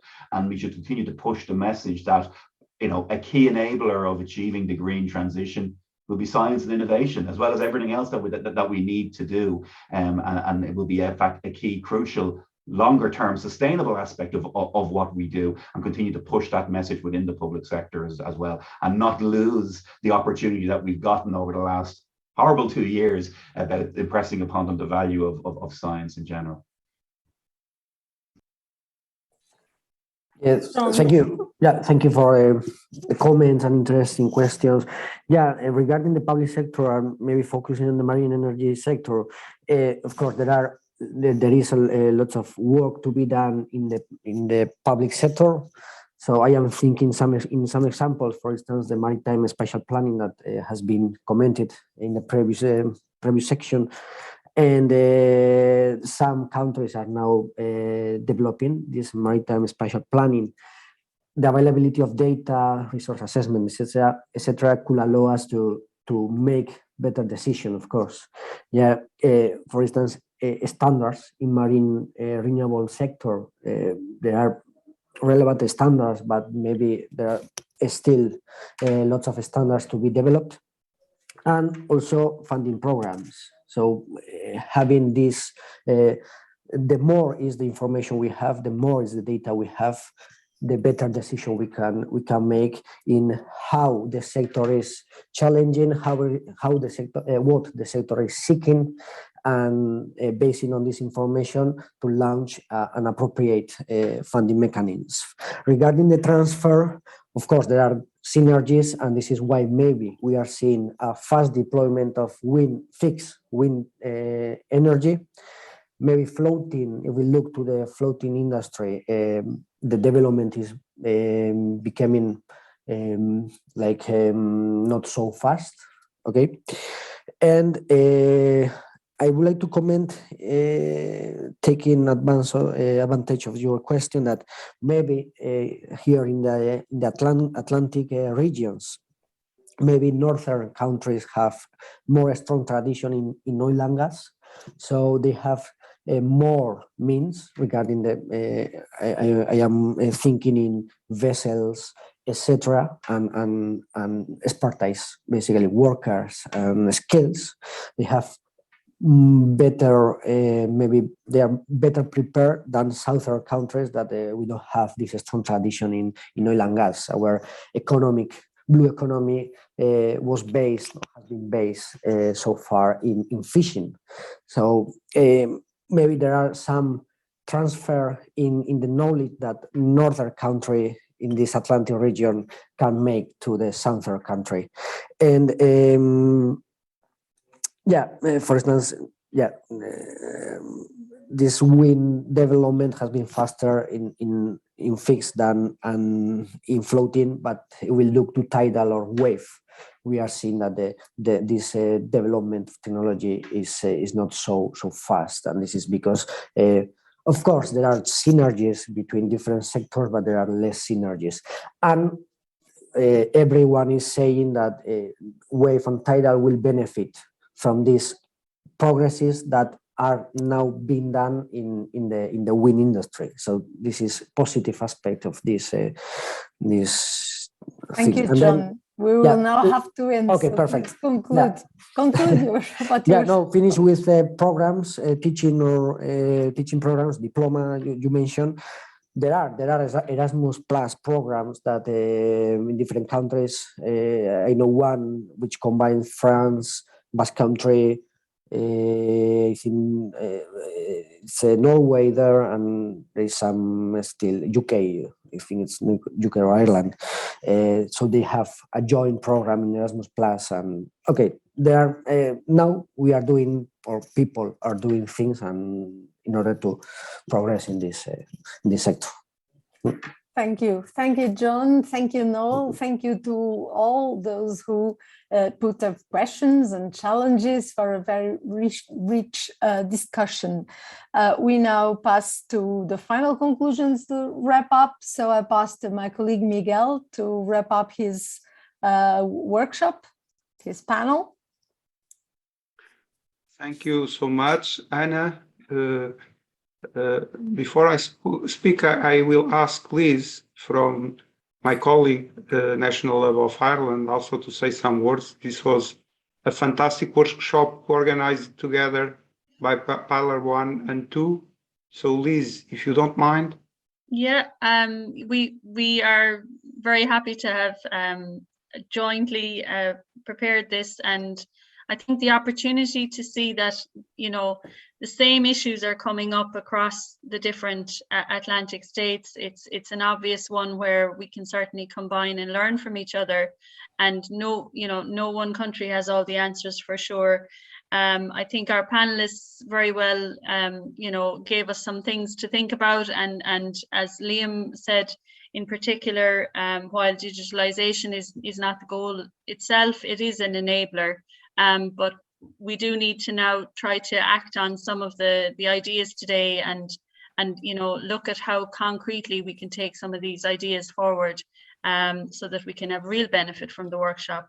And in the second panel, again, very interesting perspectives, and those skills that are required, yes, they can be transferable from other sectors, and even at different stages of the value chain.